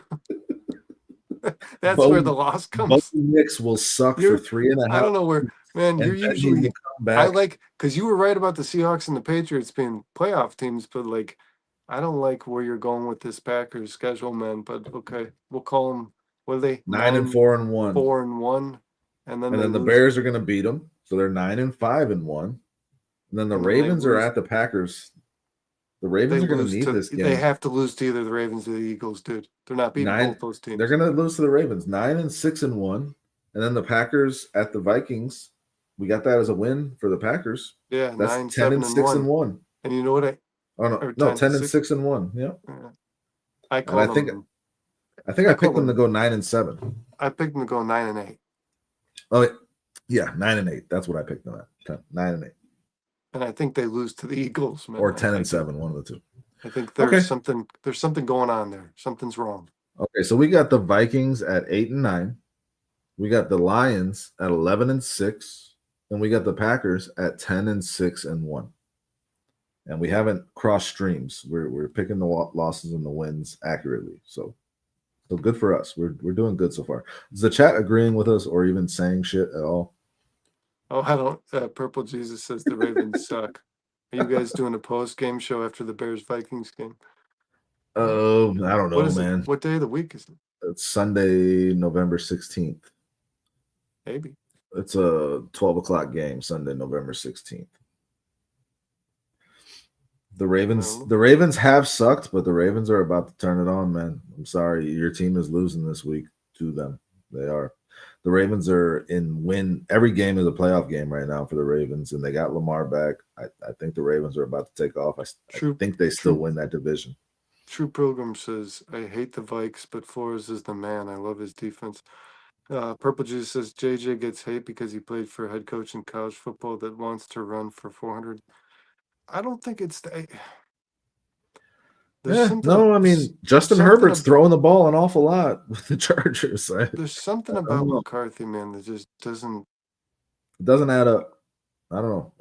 It just doesn't scream NFL quarterback to me. Nope. But can Kevin O'Connell get the most out of him and figure out a way to? Yeah, of course. But I don't think JJ McCarthy is that guy. Yeah, I think he's limited. I think he's going to be. We talked about one this. One of those guys that kind of struggles with the progression. We talked about this face to face with Kyle, on here, and then said what we thought. I think I think you're gonna live if you lived in an alternate universe where the Vikings re-signed Sam Darnold. They would have made the right decision. You were a 12-win team, and you could have repeated that with Sam Darnold. And you picked the wrong horse. You traded up for JJ McCarthy, and I don't know that 12-win. Talking about the Vikings?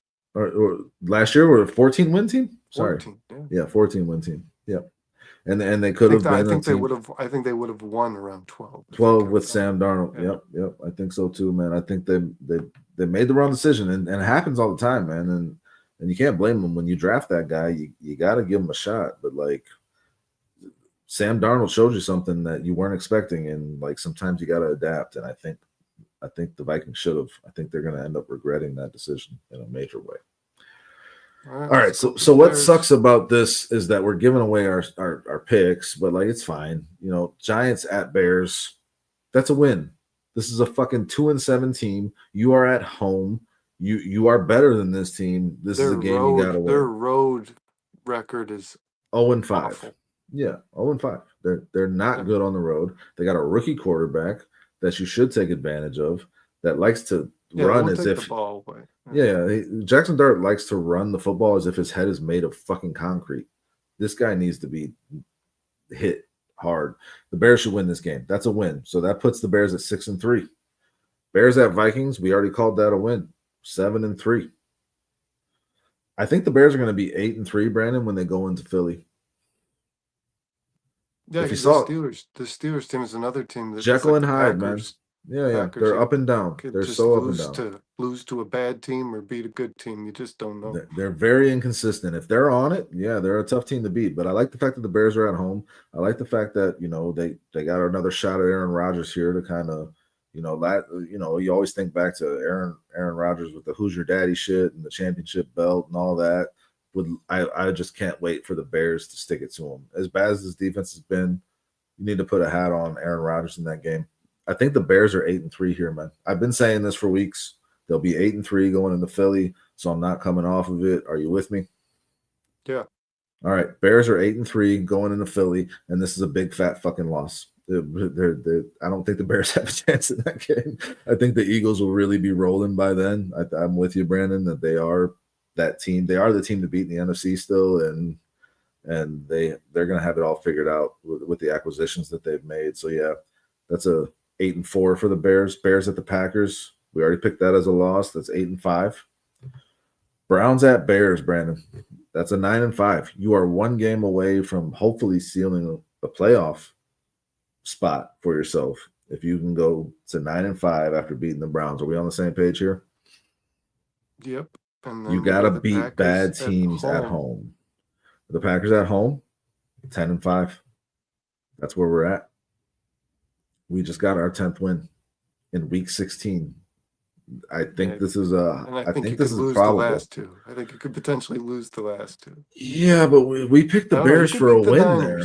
You could beat the Niners just because their health just gets worse and worse and worse. I'm picking, yeah, but I'm picking a loss there. Mikael Williams is now done for. I mean, no, man, the Niners cannot catch a break. Like but they keep finding ways to win, and like the Bears. But I'll bet there are more injuries by the time we play. The Bears just never travel well to the West Coast, man. That's how bad, dude. Did you see that statistic? Since like the first week of 2021, I don't remember. No, 2019. I don't remember what year. This Niners team has missed. Like if you like each player missing a game, if you add up, they all call the it games missed games. Yeah, they have like 2,623. I'm not kidding you. That's the number. Bro. I don't. It's insane. I don't know that you. I don't. You should like have that stat before you say it. But I understand that they have the most for sure. And yeah, it's an outrageous number, man. But the Bears, I still think.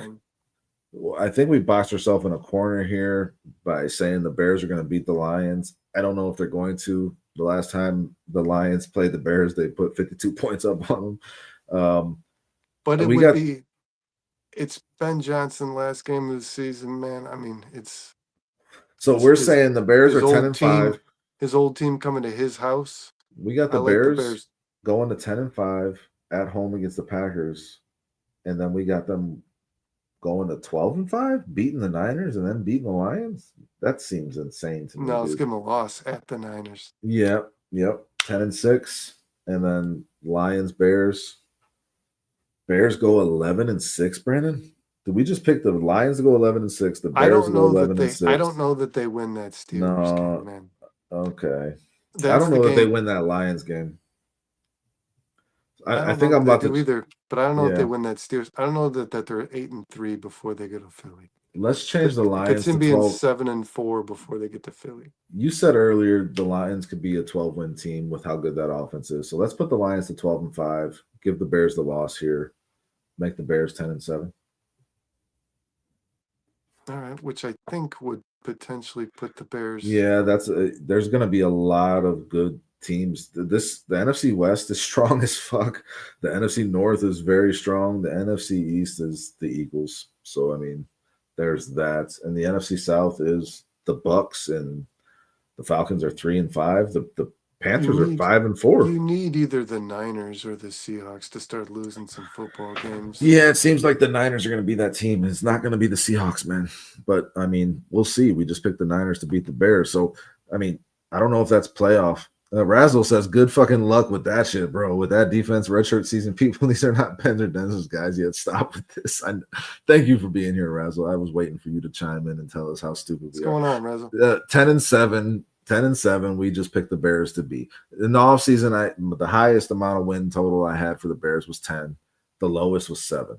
I had them at 7-10, 10-7. As I kept going through it, I settled at 8-9. I had them at 9-8. I picked them to win 8 games. I had them at 9-8, but I was the only person that had them in the playoffs. The fact that they're 5-3 right now, Brandon, and they've won games the way that they have, I'm feeling a little differently. I think the variance is shifting towards that 10-win type season. I think that's what it is. What's funny is I had the Bears beating the Lions, and I think the Packers play the Vikings last game, right? Wasn't that it? The last game of the season? Yeah, I believe so. Yep. So that when was. I picked it, I had we chose the Packers beat I had the Vikings beating the Packers in that last game of the season, and the Bears beating the Lions before, but strictly because of this, Dustin. And you got to think about this because you were like, no, I don't like the Bears to beat. We switched to the Lions beating the Bears the final game of the season. Yep. We did. A team like the Lions, who has a playoff seed, might not put everybody in the game. So I don't see Dan Campbell doing that shit, man. I don't. You remember they were playing for the NFC North against the Vikings the last game of the season. Let's say he puts his starters in there and they go down 17-0 in the first half. He'll pull them. Yeah, but the likelihood of that happening is very low that the Bears would be beating the Lions 17-0. I mean, the Lions play some ugly football just the same as anyone else. They've been inconsistent a lot. This NFL season has been very strange, and that's where the variance comes from, Razzle, in terms of how the Bears have pulled off these wins. And I mean, like, they've pulled off wins that they shouldn't have had. So, like, when you take that Commanders game and you turn that into a win instead of a loss, that my 8 wins goes to 9. You know what I'm saying? And if you take that Bengals game that could have been a loss and that flips into a win, or you take that Raiders game that could have been a loss and that flips to a win, now you're adding 2 to 3 wins to a total that, you know, I thought was 8. It looks like it could be 10 the way it's going. And listen, I hear you, Razzle. I was very disappointed with the way that team played on Sunday in terms of the defense, giving up the amount of points it did, the special teams just not contributing to winning a football game in any way, just doing everything they could to lose the Bears that game. The defense just giving everything up possible in the shortest amount of time possible. But at the same time, after all that, special teams is so bad. But even after all that, Brendan, after all that, I'm like, okay, Caleb, this is you. Go get it. And that's what he fucking did. And that's what he did. Yeah. So it's like we can just enjoy this and say, hey, and Shannon asked the question. What was the question, Shannon? He said, I don't understand. So you're saying we're going to have a good record, but you don't want them to trade picks so they can be a contender. No, I don't, because I don't know, even if they make the playoffs, I don't feel like they're contenders. I feel like this is good experience for a team that's building something. And if you can find a way to win 9-10 games in a season where you're just starting out on this path, and then you still have your picks and you're able to continue to build into the future, you just gave these players a lot of experience, a lot of confidence, a lot of faith in their coaching, and you got a lot of positive momentum going into the next season when you can really take off. I think we just got to enjoy this, guys. This team is up and down. There's a lot of variance here. What's important to note, though, is we had them losing to the better teams in the NFC. We had them losing to the Eagles. We had them losing to the Lions. Mm-hmm. So the contending teams. So even if we put them in the playoffs, and you're asking, like, why did they not make the trade for a difference maker? Because they're still going to lose to those teams, and those are going to be the teams who are in the playoffs. Yep. I mean, the teams that teams that go far in the playoffs. We didn't even have to think to give the Bears a loss to. You know what I mean? Like the Detroit thing, I've made a case for in multiple ways, but the Eagles game, it was just like, it's a loss. It's just a loss. Yep. You just think that when you look at it, because they're just not as good. And that's the problem. When the playoffs come around, you're just not as good as those teams. Listen, the fact, no doubt. And the fact that the Bears won that game, it kind of just glosses over some really bad shit. The Bears had a lot of bad things happen in that game, a lot of mental mistakes, a lot of miscues, the penalties, the onside, allowing an onside kick, which like never fucking happens, allowing a kickoff return for a touchdown, allowing your secondary to just get roasted on improbable passes. Like there was a lot of bad things in that game that we can't lose sight of because of the fact that the Bears won it, Brandon. But the Bears did win it, and they did make the final play that needed to be made to win the game. So that counts for something. Razzle, I don't know. Was Razzle one of the? Were you the anti-Calebs? I don't. So no, Razzle's never been that. He's just anti-Kool-Aid. Oh, he's Kool-Aid. He's Kool-Aid. Sorry, Razzle, you're the Kool-Aid guy. The thing that's different. The thing that's different. Kool-Aid guy. Oh, yeah. Why do I always forget what he says when he busts through the wall? It's like, yeah. Oh yeah. But the thing that's different, man, Like is a when blind spot in my brain, Brandon. It's fucking weird, man. I grew up with that shit. no matter what you got to say about Caleb Williams and his performance and his numbers and where he stacks up against the second-year quarterbacks taken in his class last year, the thing that you can say about him is when he gets the ball at the end of a game, you feel good. You feel confident. I do. Listen, the Bears needed a field goal to beat the Bengals. I felt pretty damn confident the Bears were going to get a field goal in that 100%. And I was Ben worried Johnson, about Santos. That was my and Ben worry. Johnson dialed up the perfect play to get that field goal, Brandon. Yeah. And Caleb Williams made the perfect pass to get that field goal. That's all they wanted. And then it turned into a fucking touchdown because of Colston Loveland's abilities and because of the lack of ability by the Bengals defense. So, but like the Bears did exactly what they needed to do to win that game and just get that field goal. The dynamic that's changed in me as a fan, because it's like you were always worried about with Justin Fields, especially. And I'm sorry, I don't want to harp on the kid, man, but it's if it had been Fields, when it mattered most, he played his worst football. So you never felt good at the end of a football game. It's the exact opposite with Caleb. And on Sunday, when Caleb was getting the ball, I felt pretty good about it. The only thing, the two things that concerned me on Sunday, and I honest to God, still concern me on Sunday. So you know that Caleb is a much better player than the quarterbacks that have been here in Chicago that have left us jaded. Was the field goal kicker. I was concerned Carlos Santos was going to have to kick a field goal. Free Moody. Free Moody. If we gave them the ball back only needing a field goal, were they just going to? What were they going to do? March down the field. Yeah, they would carve up. You would need to run the clock perfectly, and the Bears probably could have done that. It's a good feeling, guys, that Caleb Williams was my last concern winning that football game. No, I mean, I said it's Caleb time. That's what I texted you guys. Like, time to go get it. And this is his moment. And he had his moment and he fucking delivered. So, like, that, again, it counts for something. And it does instill confidence that if the Bears have the ball last and it's a close game, they got a fucking chance. Whereas if it was Justin Fields and Matt Eberflus, you got no fucking chance. And do you remember a couple weeks ago, maybe 3 or 4 weeks ago, I said on this show, I believe that the difference in this team and this season and the playoff hopes could balance on this. The difference could be this football team always finds itself in one-score games, Dustin. Over the last 3 years, and they found ways to lose them previously. Yes. So is the difference going to be in this season that they win the majority of those football games? That's what it's been so far. And if they do that, that might be what makes them a playoff team. That's what turns it from 7 or 8 wins to 9, 10, 11 wins, just finding a way to win games that you don't apologize for, according to Ben Johnson. Ben Johnson says you do not apologize for winning games in the NFL. So, like, that's good to know. And we're not sorry. we're here for it, man. And I will say this, guys. And I don't know where this team stands. I don't know what they're worth. It's going to take probably a whole season for me to know how good or bad they are, truly. But I think, like I said, I think the defense is a problem. It is a problem. But if you came out and you played 4 fucking quarters against that Philadelphia team and you won that football game, you would be making one hell of a statement. Yeah, I don't think that's in the cards, man. That's, I think, where. Well, I'm just saying, like, we still kind of don't know where the Bears fall in terms of power rankings in the NFC. That game will kind of, if the Philadelphia Eagles just come out and whoop your ass, you still kind of know where you stand. Listen, I think that's this team all season, right? And Amazon advertised it as NFC. And Lamar Jackson for sure would have whooped their ass. Amazon advertised it as NFC heavyweights, the Bears and the Eagles.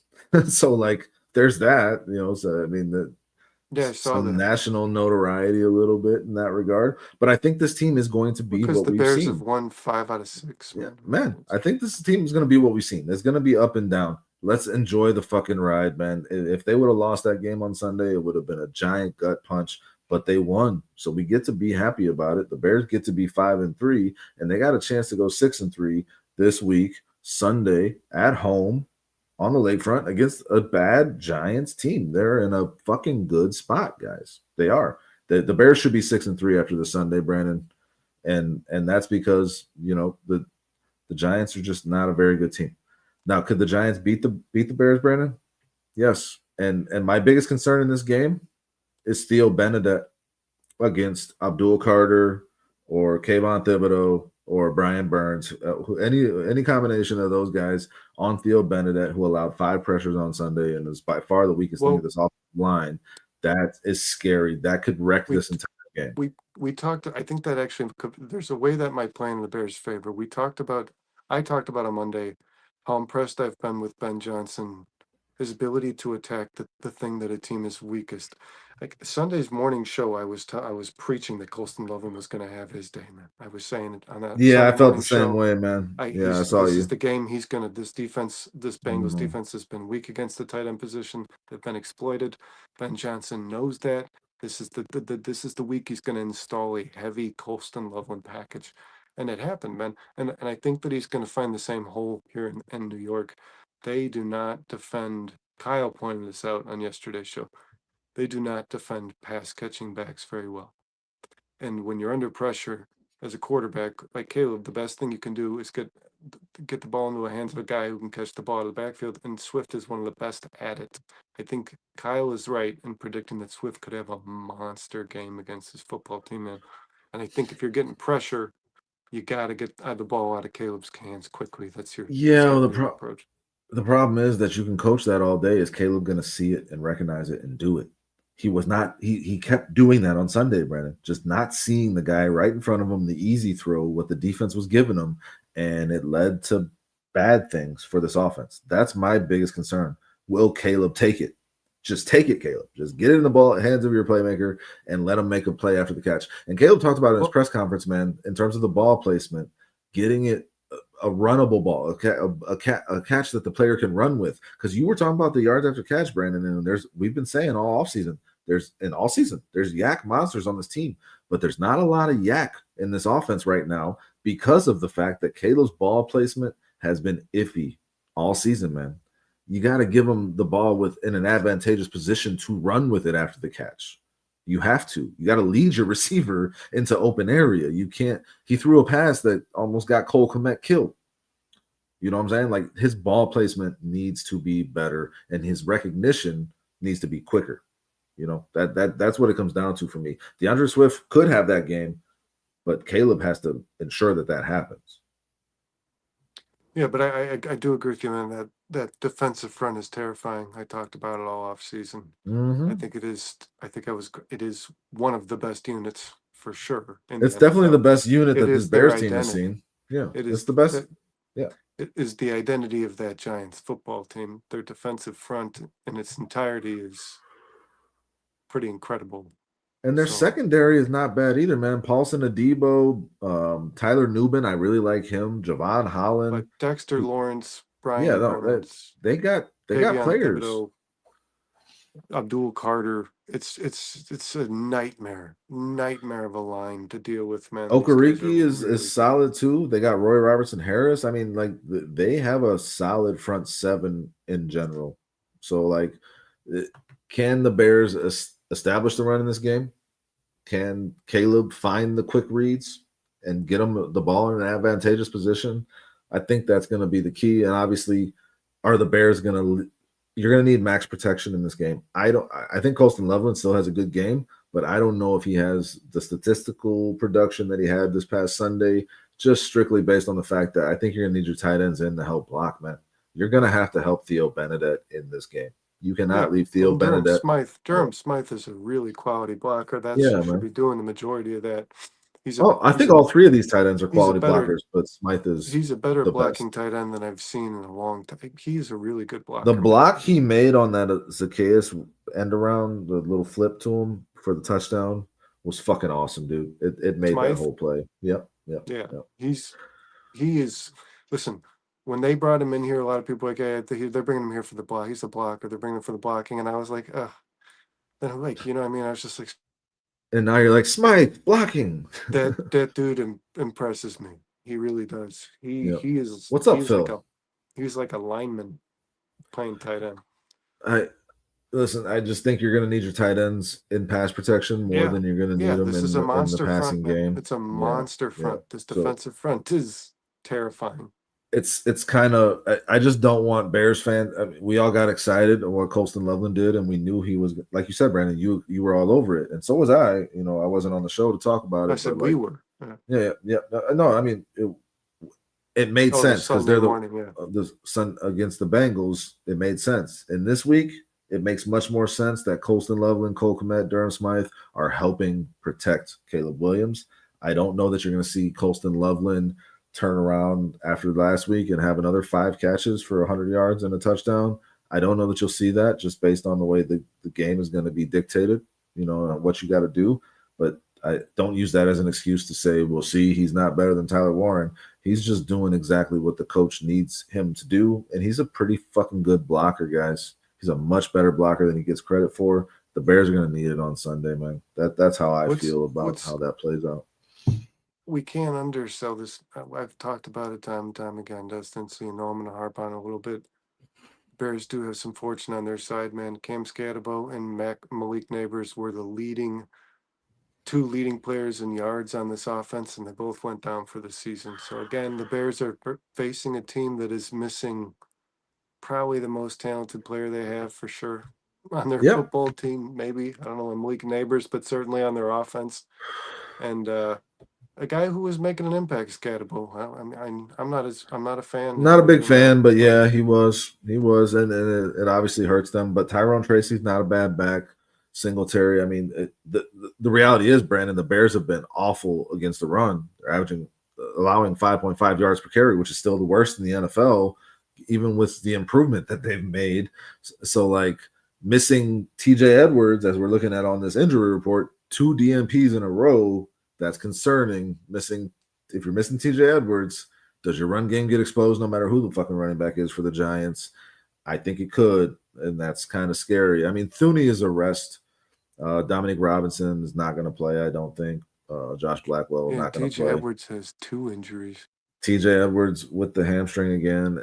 I mean, yeah, like the DNP for him is the most concerning because he has have 2 injuries. So I mean, he has been your best tackler in terms of the run game. So that's going to be a big deal, man. I mean, you look at Kevin Byard limited. I think that's fine. Roshan should be back, but all 3 captains, all the captains got rest. DJ Moore, Roma Dunze, Luther Burden practiced in full. He's going to be back. That was asked earlier in the chat. I believe it got answered by Bizzo Joe that he was in full. So yeah, he's Cole Kmet after the concussion is practicing in full. But you just never know with concussions, man. So we'll see how that goes. Yeah, I mean, this injury report is not as bad as it was last week at this time, I think. But TJ Edwards is a big fucking deal, Brandon.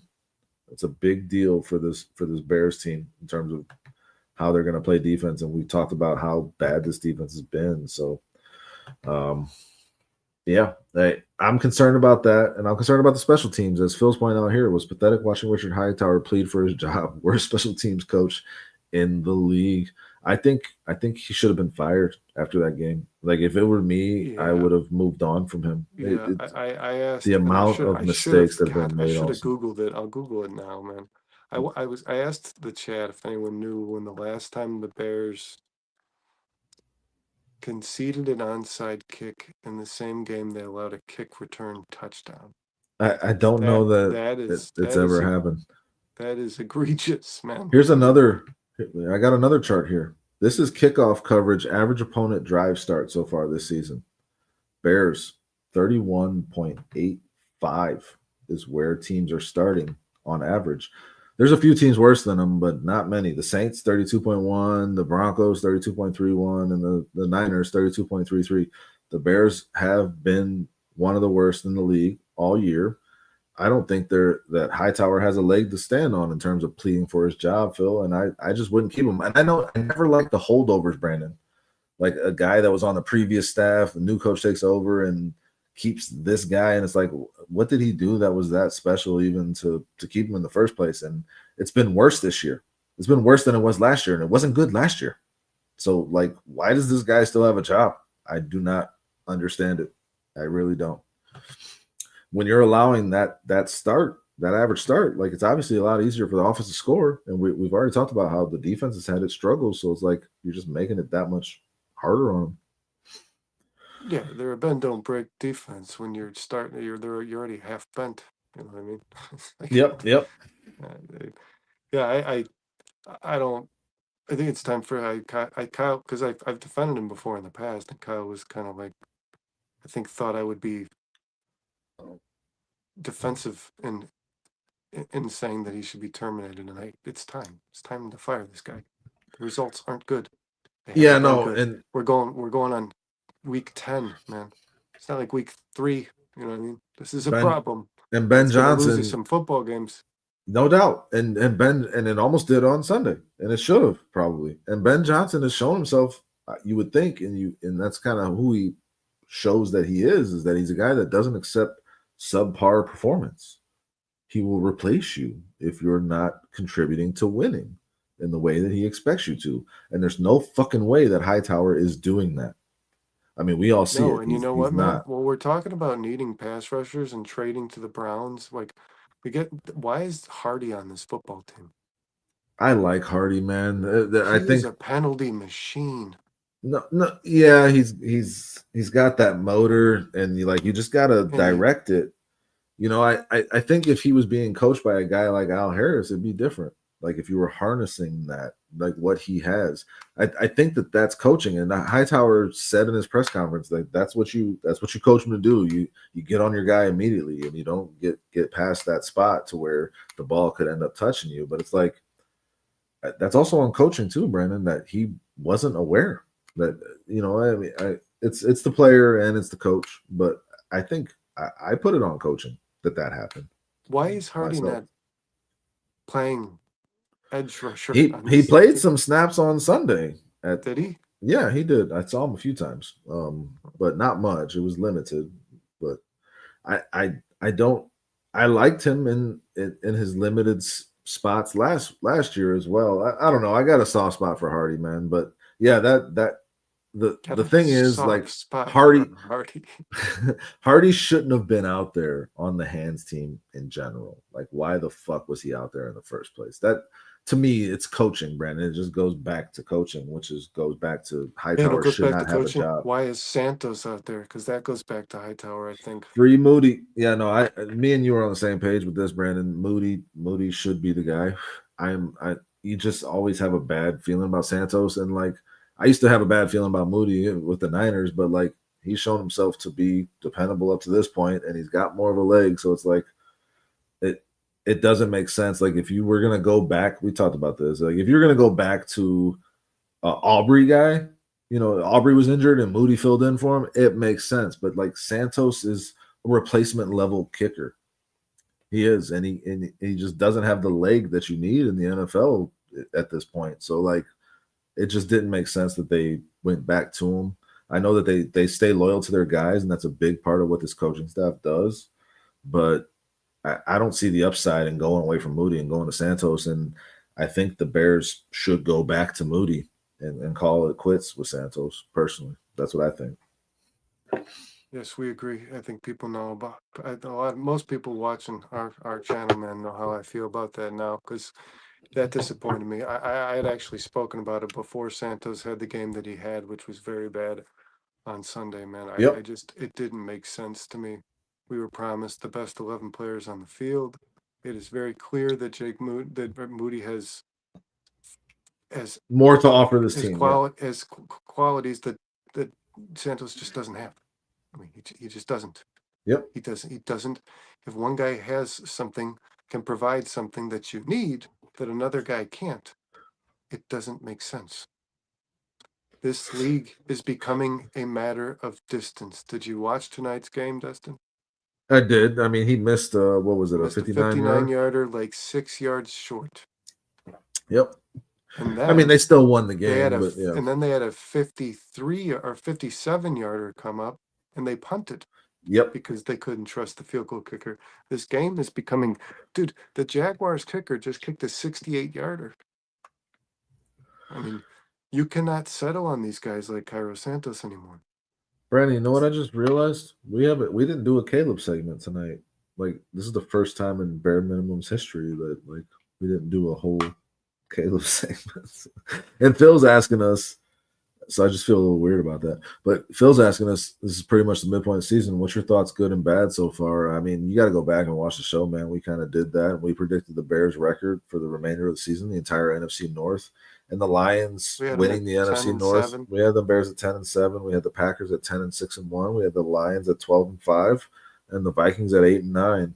So it's a strong divisional finish for the NFC North again, and the Lions win it. And I don't know. We didn't do the math on everybody else, like how that's going to shake out. Like, does a 10-win team in the NFC not make the playoffs? I don't think so. But like, you never Probably know. because the Packers would win that tie too, because they have a tie. Yep. So it's like, I don't know, man. But I have a good feeling about this Bears team and the coaching. And let's dive back on this Giants team. This Giants team, Dustin, basically allows their opponents to do everything better than they do, except for there's some quality, some run qualities that they like. This team is not a bad team when it comes to running the football, but I want to see else- the Bears beat the shit out of Jaxson Dart. Like, anytime he runs the ball, hit him. He does not give himself up. He acts like he's the biggest dude on the field. So knock him out. That's how I feel. Knock him the fuck out. Get him out the game. Let's get Russell Wilson in there. I think that'll be a nice way to secure this win, because they clearly turned into a different team, a more dangerous team offensively with Jaxson Dart than Russell Wilson. This Giants team allows 150 rushing yards per game. Yeah, and the Bears allow the Bears allow 131. So yeah, it's not. I think that all the stuff that the Bears do bad, the Giants do just a little bit worse. I mean, the Bears are allowing more points per game than the Giants. The Bears are allowing 28.4. The Giants are allowing 27.7. Like, this is going to be, the offense is putting up some points, man. I think both these defenses suck. Let's just be real. The Bears defense sucks, and the Giants are allowing 5.1 yards per rush. The Bears are allowing 5.5. Two of the worst in the league. Bottom 5. Bears are the worst. So I don't know, and they both are pretty meh in the red zone. 26. The Giants are 26 in the red zone. The Bears are 25th. So who wins that battle, Brandon?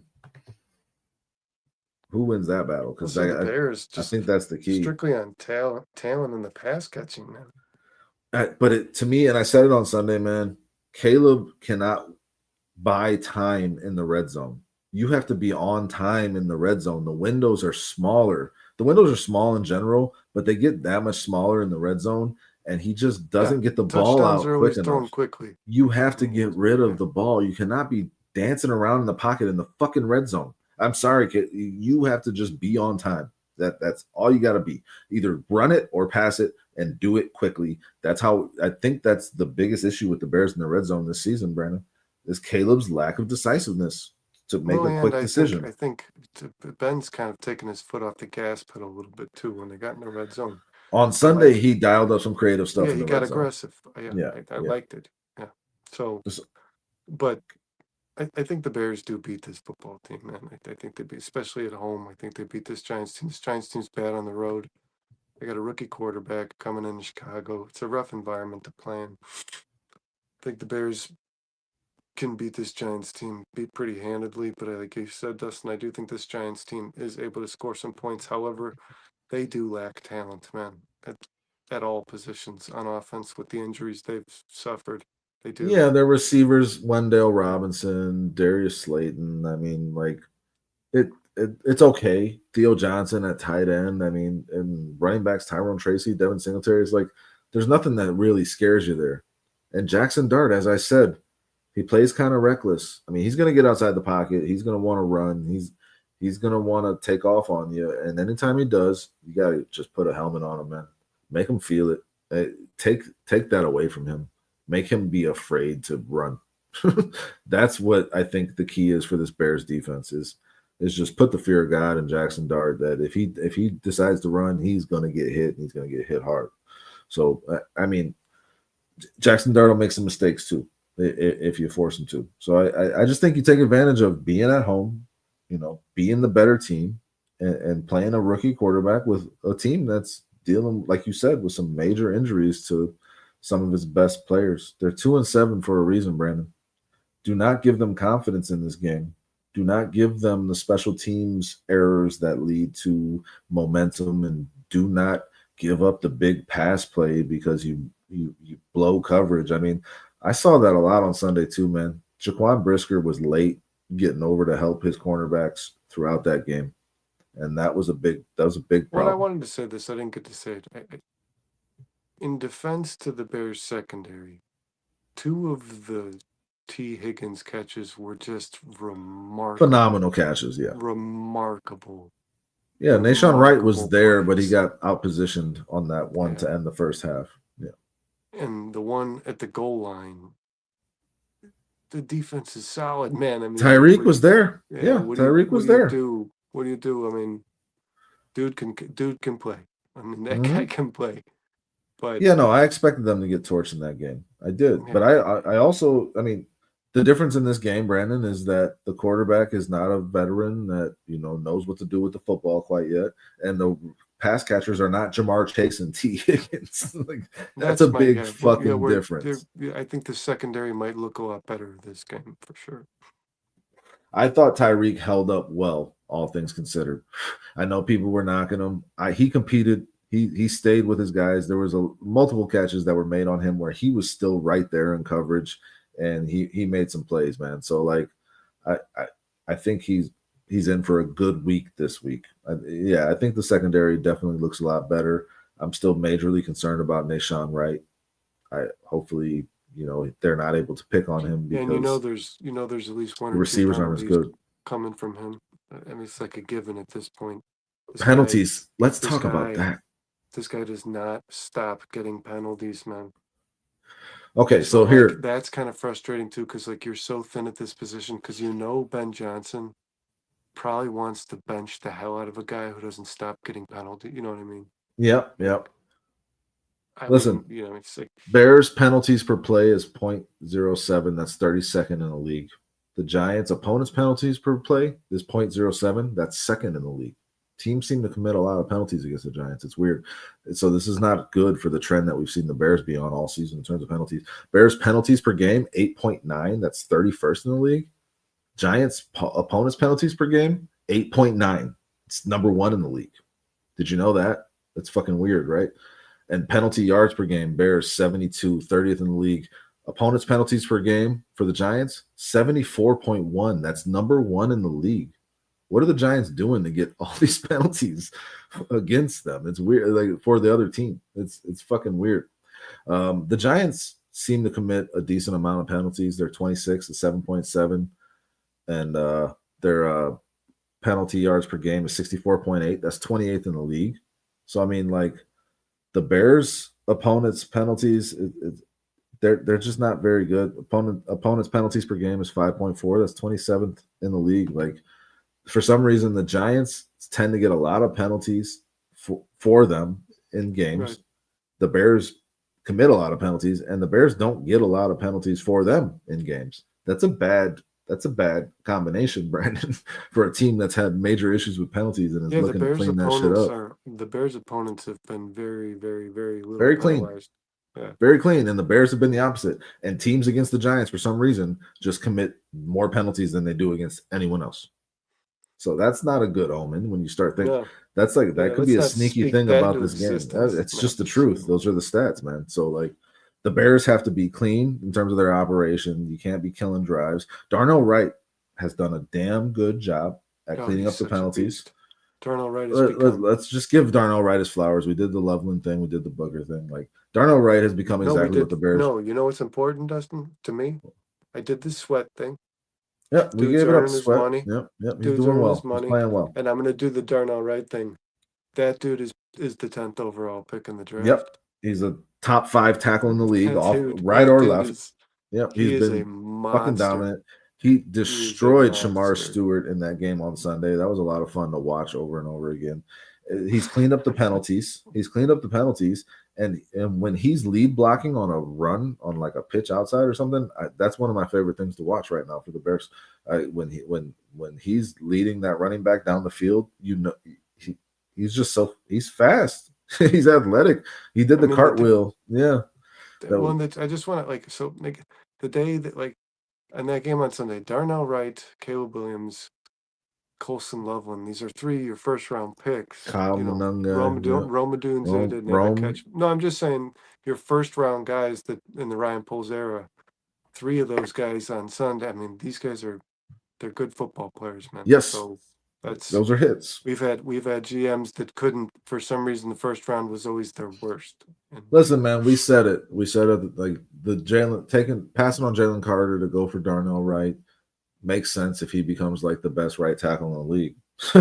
Like it makes sense in that no, I scenario. said that's the only thing that would make me that would make me accept it. And that's Really. kind of, it looks like that's starting to happen. Darnell Wright is stepping into that territory. We said that's the only thing that would make us say it was the right. And it looks, it's right now it's looking very good for that. Darnell and you know what else is looking good for Brandon?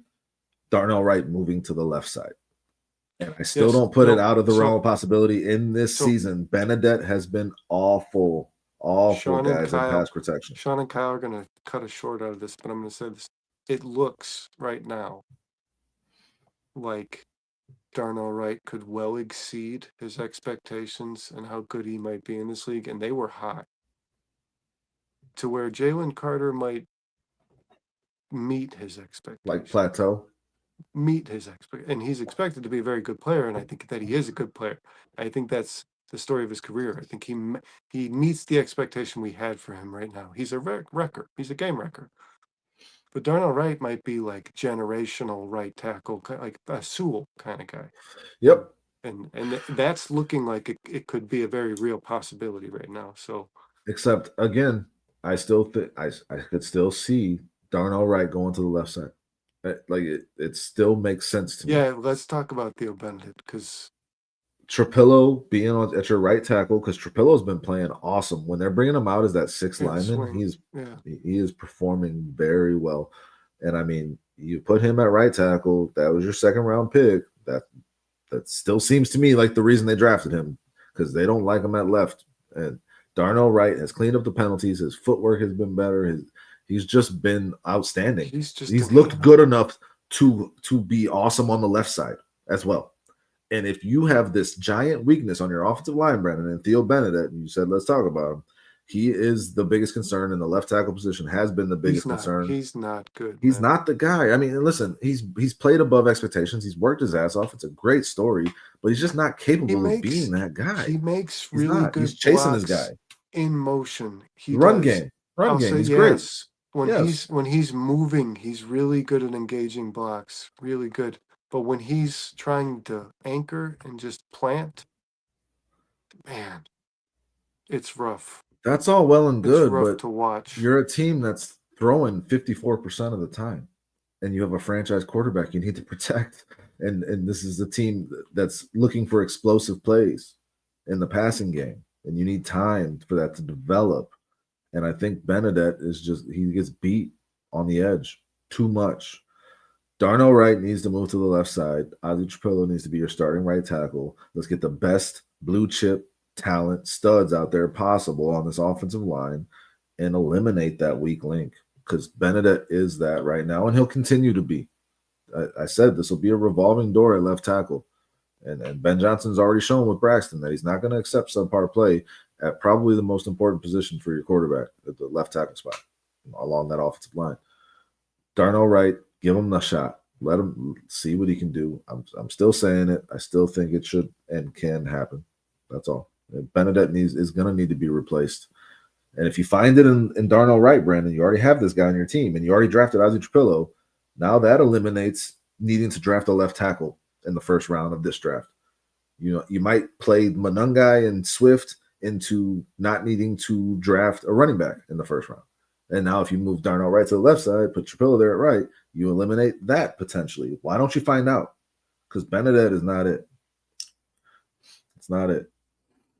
No, definitely not. And he's not going to be the guy who's playing left tackle for this football team next year. That's for long term. Sure. Fuck no. No way. Like he's replacement level. I mean, I have no problem with like maybe a couple of depth pieces late in the draft, late, 6th, 7th round next season, but I don't want you to spend a whole lot. We just talked about where this team needs to spend their draft capital moving forward, man. They have gone so heavily on the offense.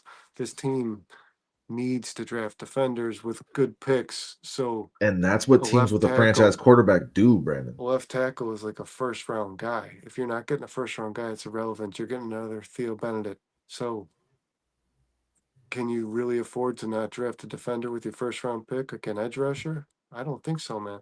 I think you Yeah, need no, that guy. and I think you you need that guy. are you going to need to replace Kevin Byard? He's getting up there. You know, are you going to need to replace Jaquan Brisker? Are you Do you need to re-signing him? replace Grady Jarrett? Do you? Yes.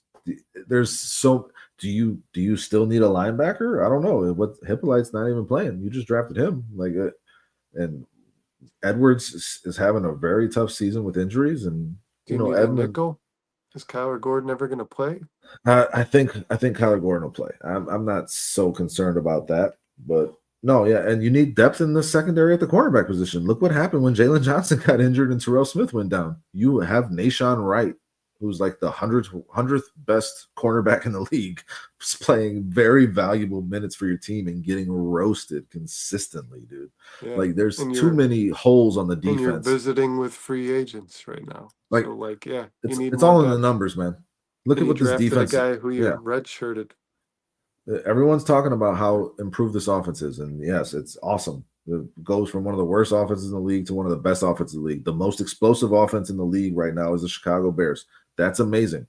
But this defense is giving up 28.2 points per game, 5.5 yards per rush. They are one of the worst defenses in the league. Again, you have too many holes there, Brandon. So, yeah, if you can eliminate the need to have to take a high pick on a left tackle, or to spend a lot of money in free agency, which Poles has had issues with, you know, in terms of finding success, why not take that shot? Why not find out what Darnell Wright has at left to eliminate another roster need going into the offseason and shoring up your roster right now, too? Like, it just makes too much sense to me to not be even considered. That's all. Yeah, he is a freak. I have no doubt he can play whatever position you ask him to play. The guy can play wide receiver, apparently in practice.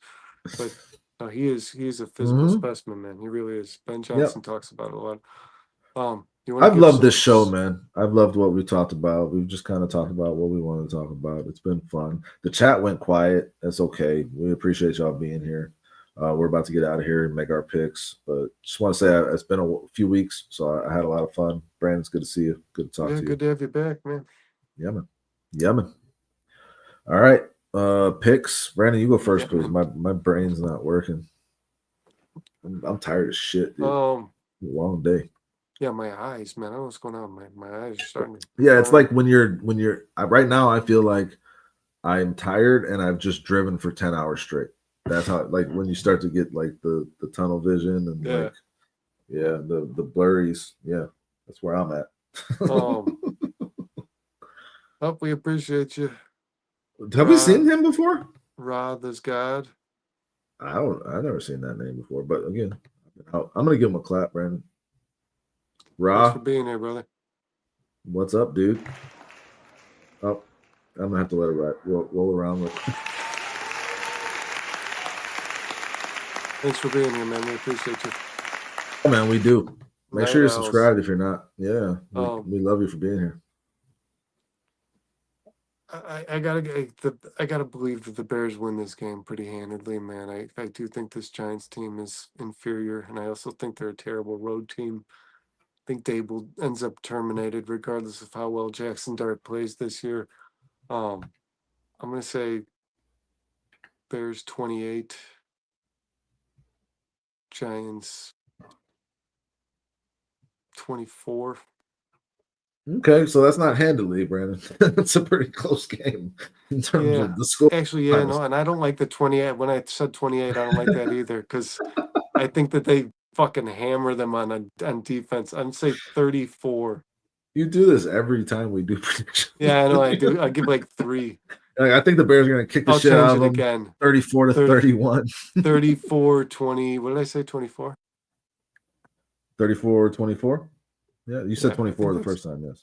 Yeah, that's what I'm going to stick with the 24. I'm going to stick with the Giants getting 24 because this defense is. You got some conviction. I like that. You got conviction. But the Bears got to take the ball away, man. Yes. They got to take the ball away. If they don't take the ball away, that's the thing that sucks, man. It's like this Giants receiving core is not good. They're not. The thing that sucks is the Like, Bears defense. There are Brandon. 3s and 4s on other football teams, this Giants receiving core. And there's 3s and 4s on their own football team because their guys are injured, man. But these guys are not good. And I still think teams like that are going to be able to just run their score up against the Bears.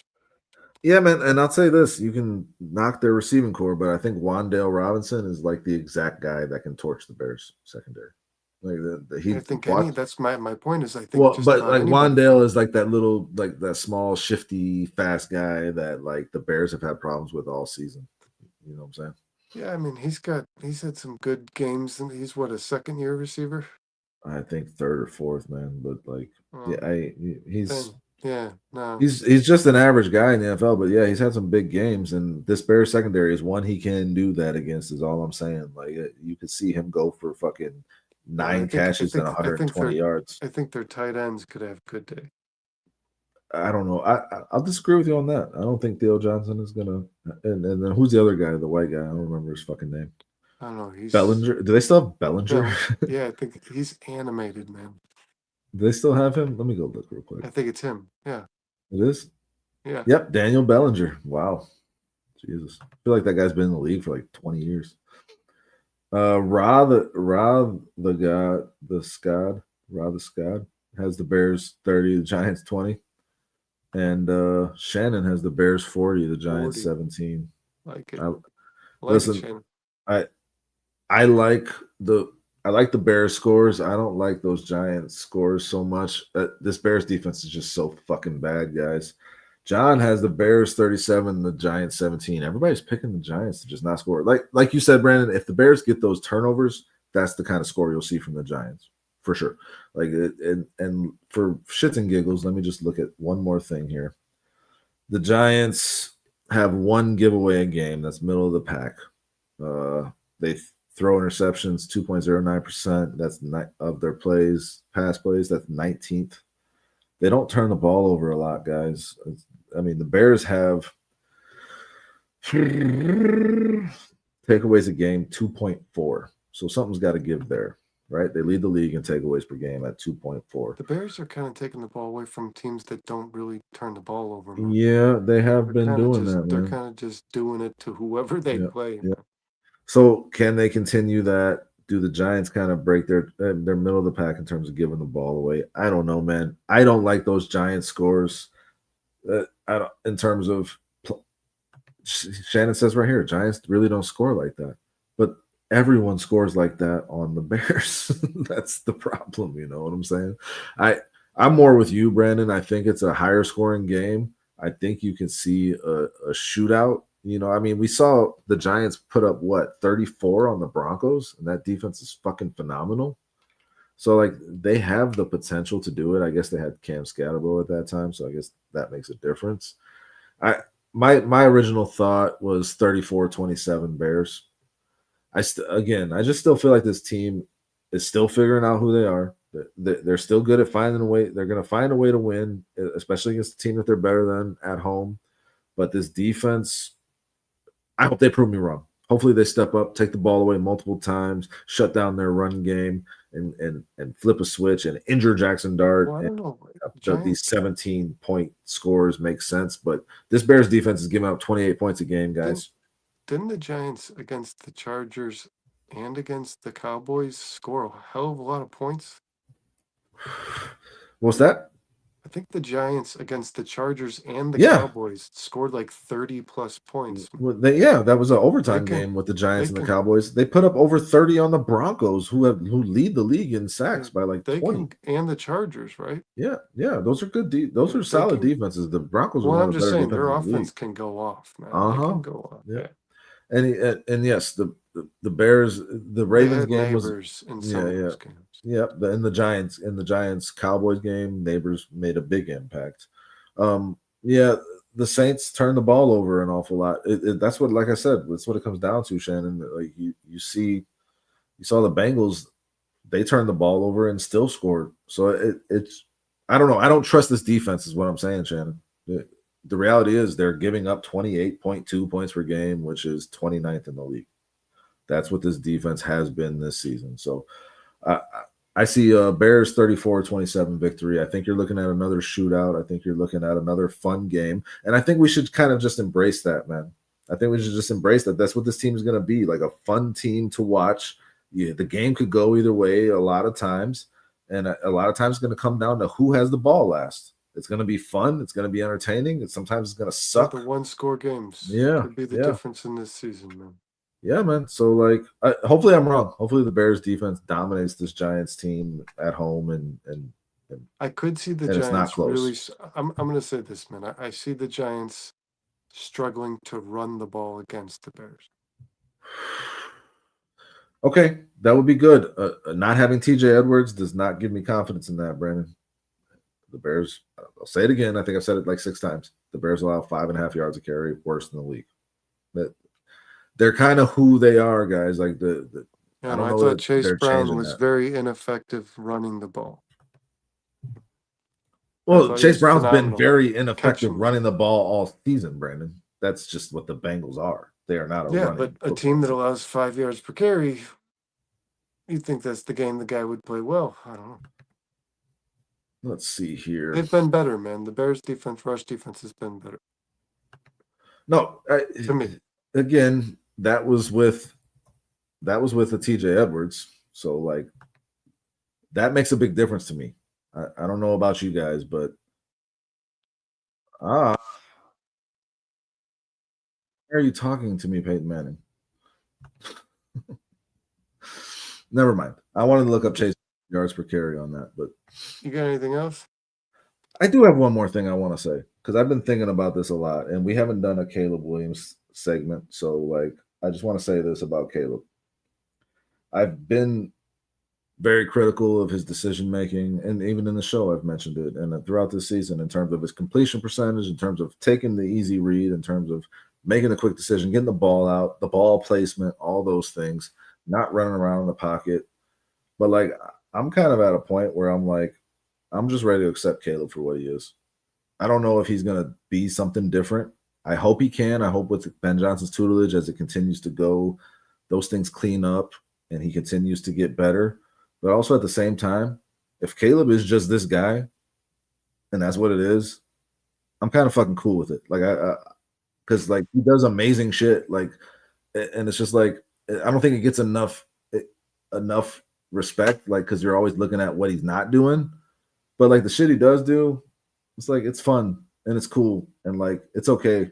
I think this just might be the team we are and the quarterback we have, and that might not change. And, like, that's cool. Yeah, Caleb, I said on Monday, Caleb makes more work for himself. Mm-hmm. But he does. You'd like to see him not. But then he puts in the work. That's Caleb. Yeah, to drag himself out of it. He's like, he makes everything harder on himself. He does, and this offense, right? Like, he does. But it's like, he presents work for himself and then crushes the work. That's just, I don't know. I thought to myself, what if your first overall quarterback ended up just being a guy you can win with, not because of? And that's okay if you build the right roster around him. But and you build you it can't to win because of Caleb, because anytime he's faced that scenario where it's up to him to score and he's a fourth quarter guy. Like, he throws the play. Yeah. He might be that guy that he throws the pass. He might just be that guy that drives you insane for 3 quarters and then just finds a way to fucking win the game. And, like, okay, I'll take that. That's okay. Like, and Shannon says second year in the league, he's going to get better. And you would think with Ben Johnson, he should. He will improve. Yeah, but the key to it is going to be that he just makes quicker decisions and improves his ball placement. But, like, if he doesn't, I'm still here for this. Like, I still love watching Caleb play. I still love our quarterback, and the Bears have been winning with him and because of him throughout the season already. And yes, it should only get better with Ben Johnson. So I'm excited about what's to come, but also at the same time, like, I'll just accept what it is too. Like, this team, I'm here for this. Like, I just want to see them play these crazy, close, back and forth scoring games, and, like, I'll just enjoy it because I know there's more to come. So just wanted to Yeah, make that point. It's something I've been I thinking think about. there's comparable players, man. I mean, you've like a Dak Prescott, man. You know, a guy who like, does what it takes, throws the numbers, wins football games. But like, is he, is he Tom Well, Brady? hopefully he's. No. Yeah, I mean, and Shannon's saying he reminds him of a young Phillip Rivers. I mean, the gunslinger mentality to an extent, but Phillip Rivers never had that athleticism like that. He's more of a pocket passer. It's different. I mean, I think the guy in the league right now that he's comparable to is Baker Mayfield in terms of his ability to extend plays, just do whatever it takes. Like that scramble, an underrated play in that game was that scramble that he made. I think he's To just get the first down and get he's down. somewhat comparable to Jalen Hurts. John says Baker as well. I don't know about Jalen Hurts. That doesn't really ring true to me. Jalen Hurts is Both have big arms and they can both run, man. but yeah, Jalen Hurts doesn't run to throw though as much. He runs to run, and he's a power runner. It's a little different to me. Jalen Hurts, it's like deep ball or bust as well, and I don't know if that's what Caleb is. John's agreeing with me on Baker. Like I said, that play where he ran to get up on the ball, towards the end of that game on Sunday, very underrated play. He just took what the defense gave him and just got the first down. That I feel like that's something Baker Mayfield would have done on the last drive. Yep. Yeah, that was a huge play in that game, and he made the right decision, and his ability to just do that and keep the drive alive and keep going, and gain some yards and get back on the ball quickly, that was awesome to see. That was good decision making, like you said, man. In the fourth quarter, he's just head and shoulders better than he is at any other point. Like when it's on the line and when the tempo sped up and all those things, and it's like it might just be a chaotic thrill ride with Caleb Williams his entire career. And all I'm saying is I'm good with that. Like I'll be okay with it. Like I'm just gonna accept him for who he is. Yeah, I like Caleb. I'm still in his corner, man, and I do think that he'll improve. And I think if he improves from what he is already, that still makes him a pretty good player, as far as I'm concerned. Because, like we've said, when he needs to win a football game, he does. So I'm with him. I'm behind him, and I think that he'll get better. And I think that a guy that wins football games when the games are when plays good football when the game's on the line can get better. I think that's a good player. You got a good player on your football team, man. Yeah, it's Now, just I'm like saying, like, does the next. it mean he reaches his generational ceiling? I don't know, but do I think that you've got a good football player in Caleb Williams? Yes. Yeah, 100%. But the next level is the game that might not have to be on the line if you make the right plays throughout it. That's the next. Can you be that's the generational. Can you be that smooth, a system like Detroit was? Like operated. Yeah, like it's just clean. Everything is on Be time. a surgeon. Yes. Be a surgeon. Be surgical with how you attack a defense. Yeah, and I mean Caleb is far from that right now, and that's just the reality. I don't know if he's ever going to get there. I hope he does. I think he has the capabilities to, but he's just fucking fun to watch, man. And I think this is going to be another fun game on Sunday. I'm excited to see how it plays out. Should be a Bears win, guys. The Bears better. You have to beat an inferior team at home. You just have to. You cannot let them walk out with a win. You cannot. So hopefully the Bears are up to that task. I think they are. We all think they are. And that's all. I'll say it every week. It's always concerning when everyone's picking the Bears, but so far they've been delivering, man. And I'm looking forward to another locker room post game speech from Ben Johnson, man. I searched that shit out as soon as the game is over. I try to find that shit. I fucking love Ben Johnson talking his shit in the locker room. The game balls thing is cool. Yeah, man, me too. I'm excited for this one. I actually like watching that. That Giants football team's been pretty exciting too.